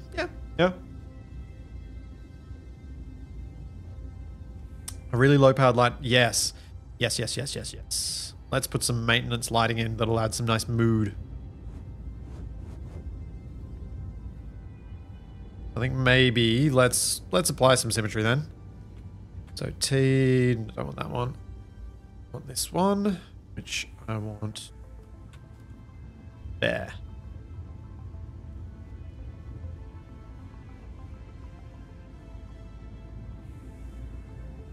Then we'll exit, and now I've got symmetry. What? No build vision yet? Yeah, no mods yet.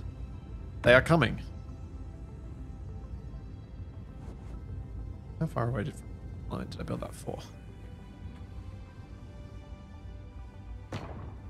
Alright, so I've got two different types of lights, and I need a control panel or something that I can access on here. And I'm going to use this as a control panel. No, it does not. Great. Good job. This does. Alright, so the corner lights that are the interior lights are the ones that are on the roof. Let's make them a little less bright. I think they've got a bit too much brightness for the four of them to be there. Then these guys, I'm going to make them quite dim, and I'm also going to change their color over to red. Maybe not quite that red. Orange side of things. Let's have a look how that came out.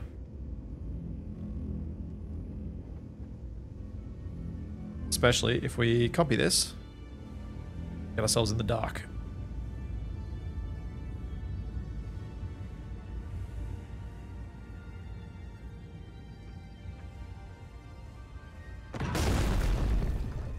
If we copy this and place it in the dark, not slightly intersecting with the voxels. That's better.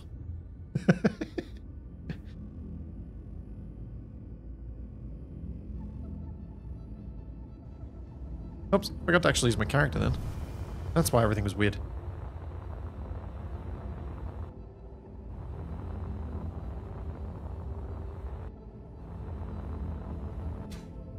I think that's giving kind of the right dull glow vibe underneath. Are they going to let me take this world with you when I go home? I don't see why not.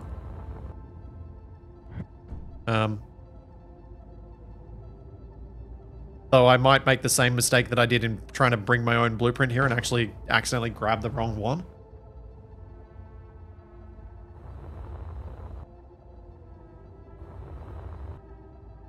I think I just placed it really close to the voxels, or I was slightly moving next to them. I don't know.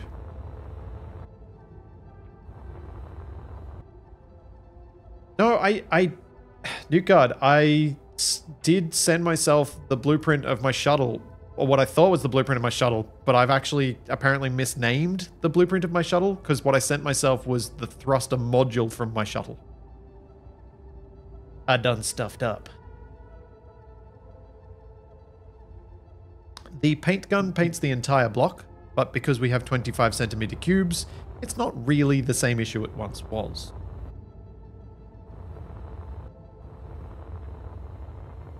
We don't have solar panels. Oh, we don't have... Do we have solar panels? Oh, we're in some of the demo. I don't think we have solar panels. Oh, no, we do. We do. Oh, wait, I tried using them as decoration. Why did I forget that they were there?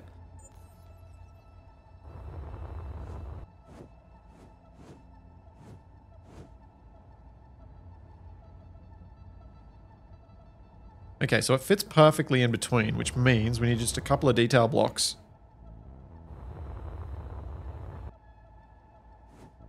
Here to give it somewhere to attach to.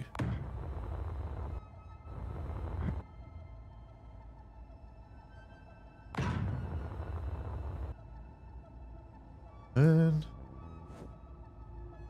I, of course, placed them exactly one block too far apart. Of course I did.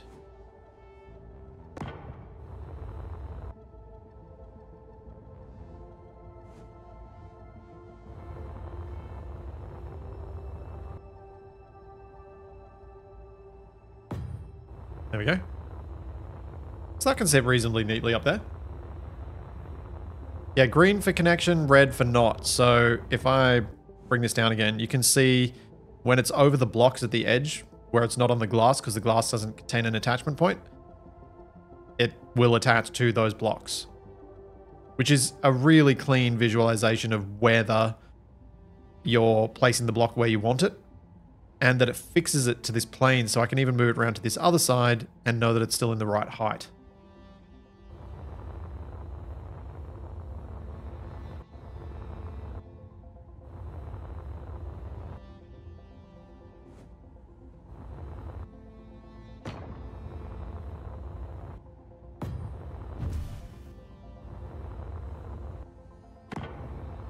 There we go.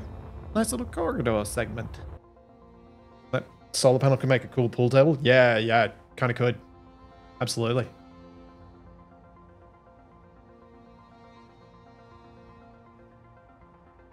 Oh, what is the paint recolor? Let's see. I haven't actually looked at that. I didn't even think to repaint the solar panel. I suspect it's not going to do anything, but I think it's just the rim around it. Yeah.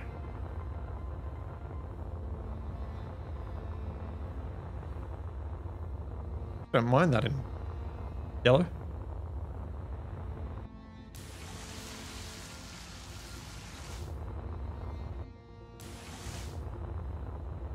Huh.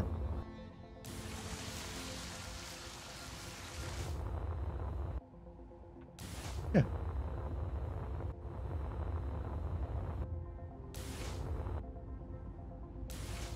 The visualization of painting the correct block is also very nice.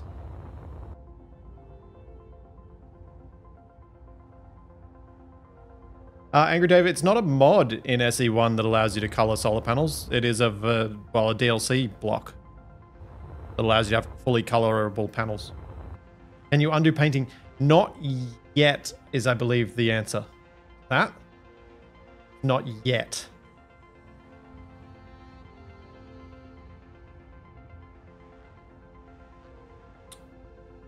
Ego, I don't believe you can change the color yet. Everything accessibility wise and all that sort of stuff has been stuff I've been bringing up with Keen whenever I have the chance to talk to them about these sort of things, and they've been open to listening to it. Like I've brought it up with Marek before on some discussions we had in the past, and they're obviously very open to trying to figure out the accessibility side of things, particularly with color blindness and red and green being used for things working and not. So yeah, it seems something they're open to doing, but they haven't got sorted at this stage. Yes, I am playing with a crosshair, partially because now by default, well, not by default, but you have an option to make it so the crosshair turns off when you turn off all your other interface stuff, like we have in SE1, but we didn't have for years. So it makes it a lot less unusual for me, I suppose. I'm curious about something. If I copy this, can I actually make 2 of these paste into each other?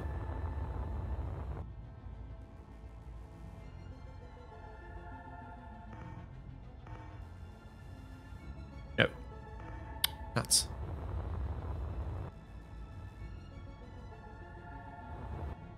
I think I need to get rid of you guys.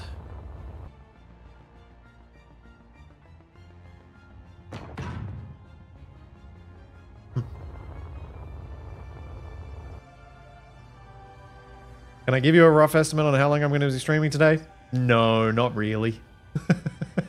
No, I can't. Oh yeah, so if I make this into a blueprint that actually does allow itself to be placed, the other thing that this can do that is very nice is this. Wait, why did you not like me? Oh, because it's the wrong way. Oh, hang on. Hang on. Ha! That's what it's going to do. Okay. Need to get a blueprint without this.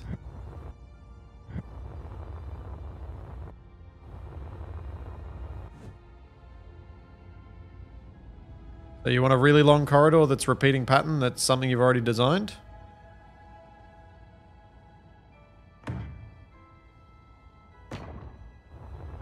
There you go.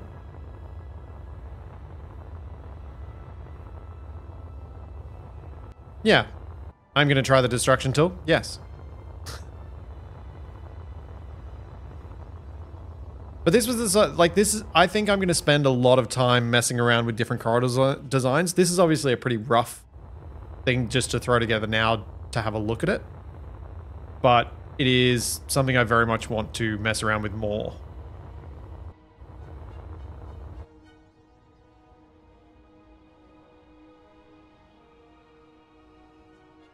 Yeah, I was thinking this is station. So.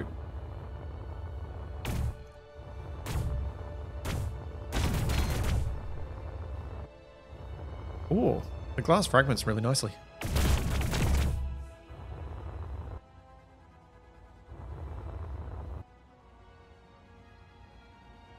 So the key would be to start the first corridor module connected to voxels before you place it? Yeah, or just put some regular blocks into the voxel.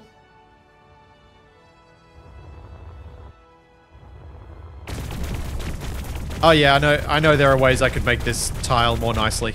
Absolutely. Oh, more interesting than blowing this up with guns. Where's the blue ship? Let's go smash something. It's around here normally. They're hiding. Let's start with this one.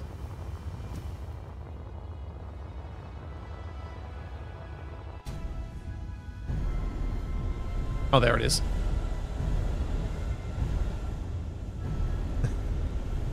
Yep, full send. Where's my corridor? I want to smash some glass.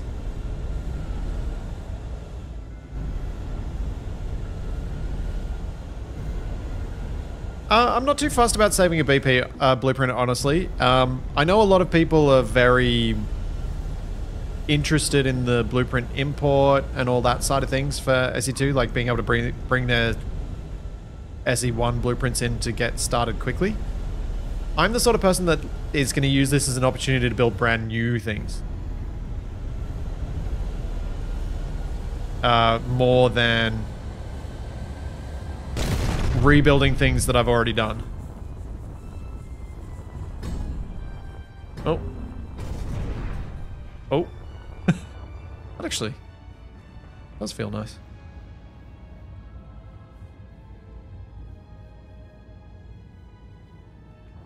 That feels really nice with the reflections coming off the glass as it all spins around.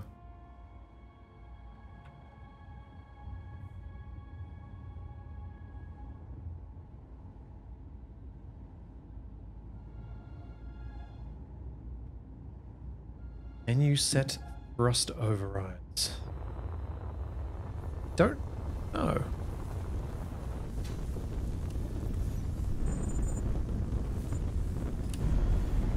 Yep.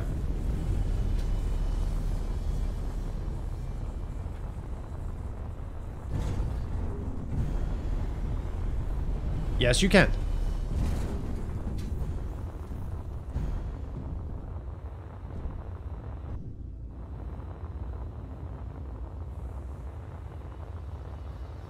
Would I rebuild the Skywarp? Again, no. I'd build something new. I generally prefer for this stuff to build something completely fresh, rather than rehashing my older stuff. Might there be some inspirations from it? Maybe.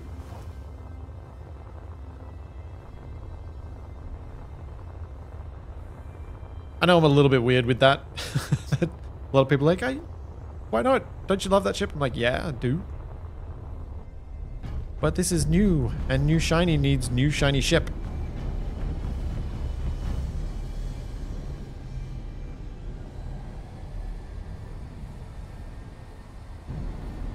Oh, Selzen, I have no idea on that one.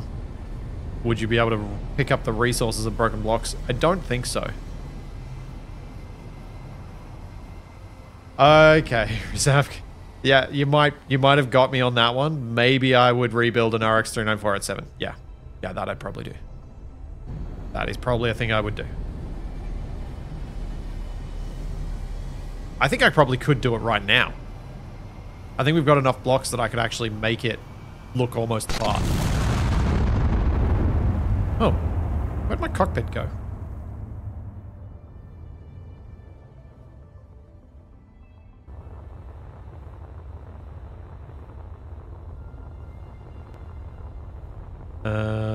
It is gone.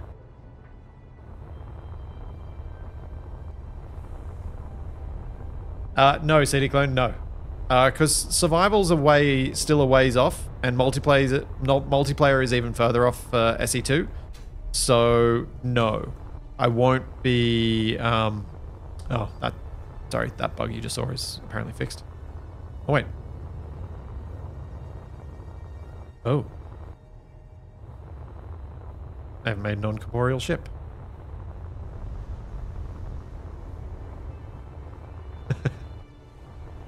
Clip center keen. Am I inspected the camera? I don't think so. No?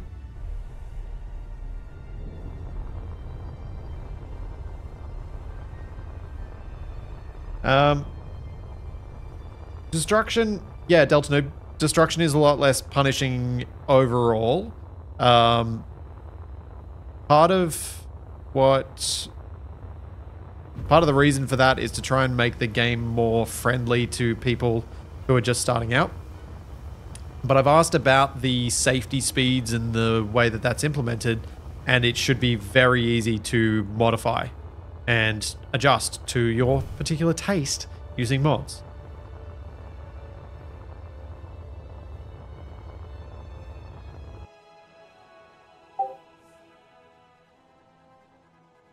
So that's going to be a relatively easy thing to do. And I think, honestly, is probably the best way.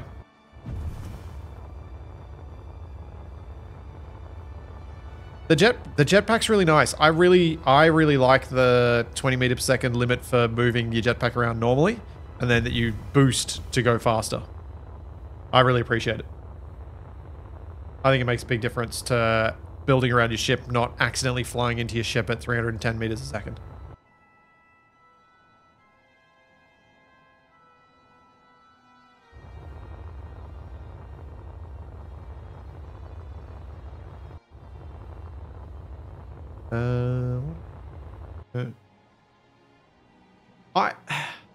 Imicat, I was talking about this before, and I know some people have different opinions on this and would rather have in-game options. One of the reasons that personally I like to advocate for mods instead of checkbox options in the game is because I think it's more likely to be agreed to.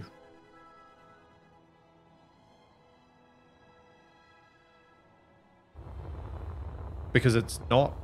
And if everything we ask for is open to modding, then we can do whatever we want to do with it. And it doesn't have to impact somebody else. So, any other quick tests you guys want me to do? Anything with the red ship? Do I have any warheads on me? No. I've just got the debug tool, gun tool that does the damage. And apparently even takes a while to destroy big grid blocks. Oh yeah, you can drill vodka. You can drill vodka? No, voxel. Yes. Yes. You can.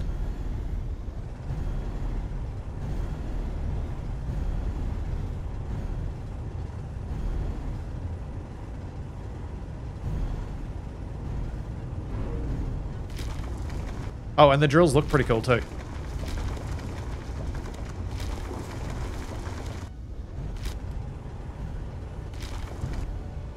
And the right-click, left-click system is intact. This is right-click mining, so it's getting me through there much more quickly. This isn't my first time in Prague, actually. I was here about 15 years ago.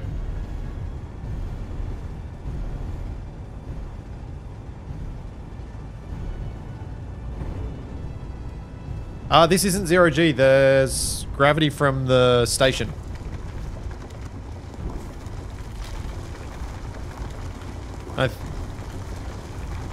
Are there any ore deposits to see yet? I don't believe so. I haven't seen any. I've only seen the rock surface at this stage. Is there an ore detector? No, I haven't seen one of those either. But alright, let's start with the drill ship into the voxels, and then we'll go the red ship into voxels and see what happens.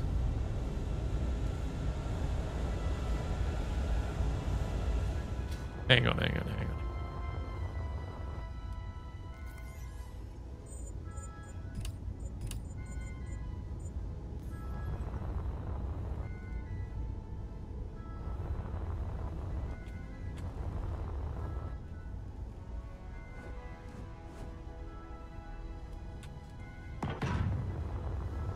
Okay, now I've got some speed.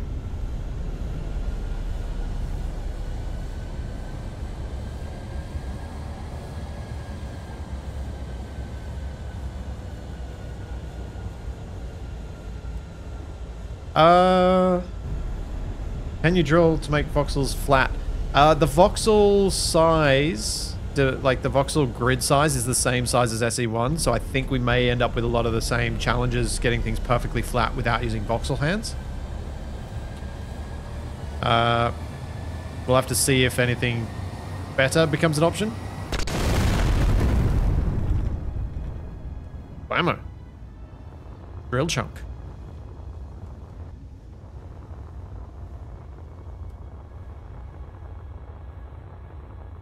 That was close. I was almost at 300 meters a second. Alright, big red ship into voxel now. That's the plan. Oh, I think I'll leave the red ship into the blue ship as a Zox thing. Yeah, the speed limit is 3 times what it was.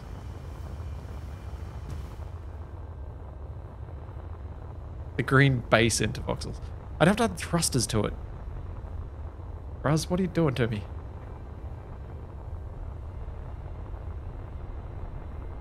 Coleman, there are no planets yet. Planets are later.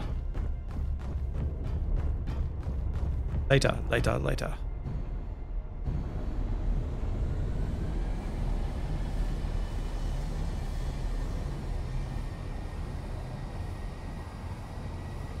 Oh, I'm not going to get enough of speed up. Let's come around.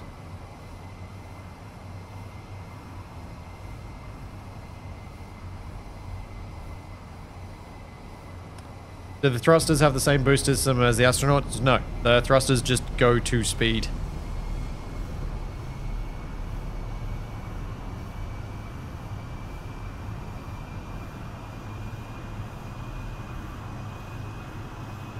Do it with thrust override? Yeah, good call. If I can figure out which the thrusters are, yeah.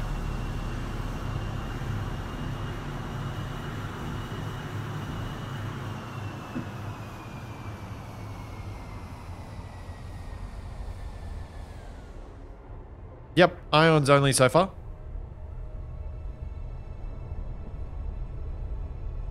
Actually, I don't need thrust override. I can just do this. Dampeners off.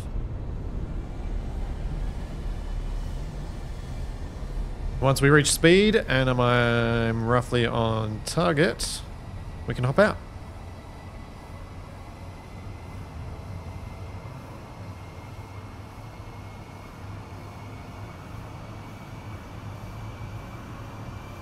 There's a similar system that was in Space Engineers 1 a while ago. That's why it brakes faster than it accelerates. It's a safety feature, I guess, is why it's there. There we go. Full speed.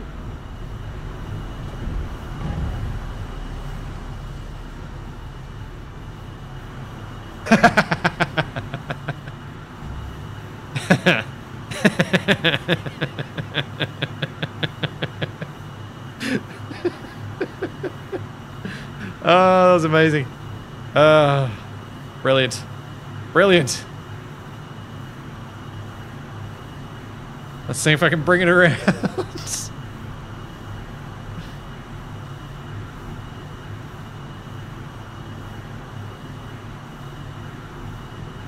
Oh, I don't know where the asteroid is now.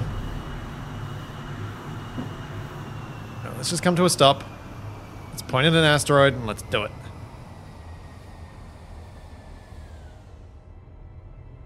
And pointed at the asteroid.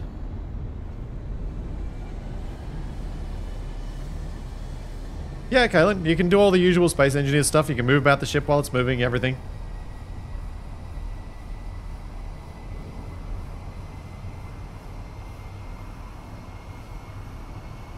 If only the asteroid had a tree on it. Yeah, true.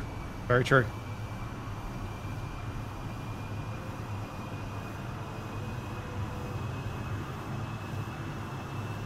Come on, get up the speed so I can do some things while it's cruising. There we go.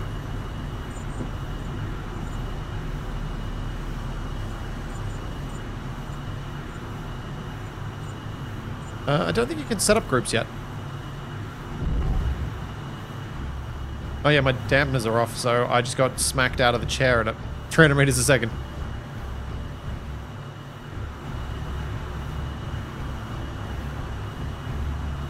Here it comes.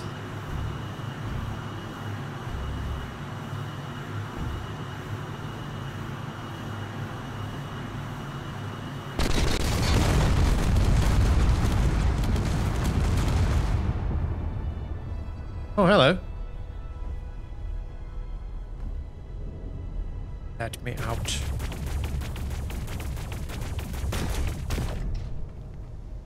Oh, chunk of stairs.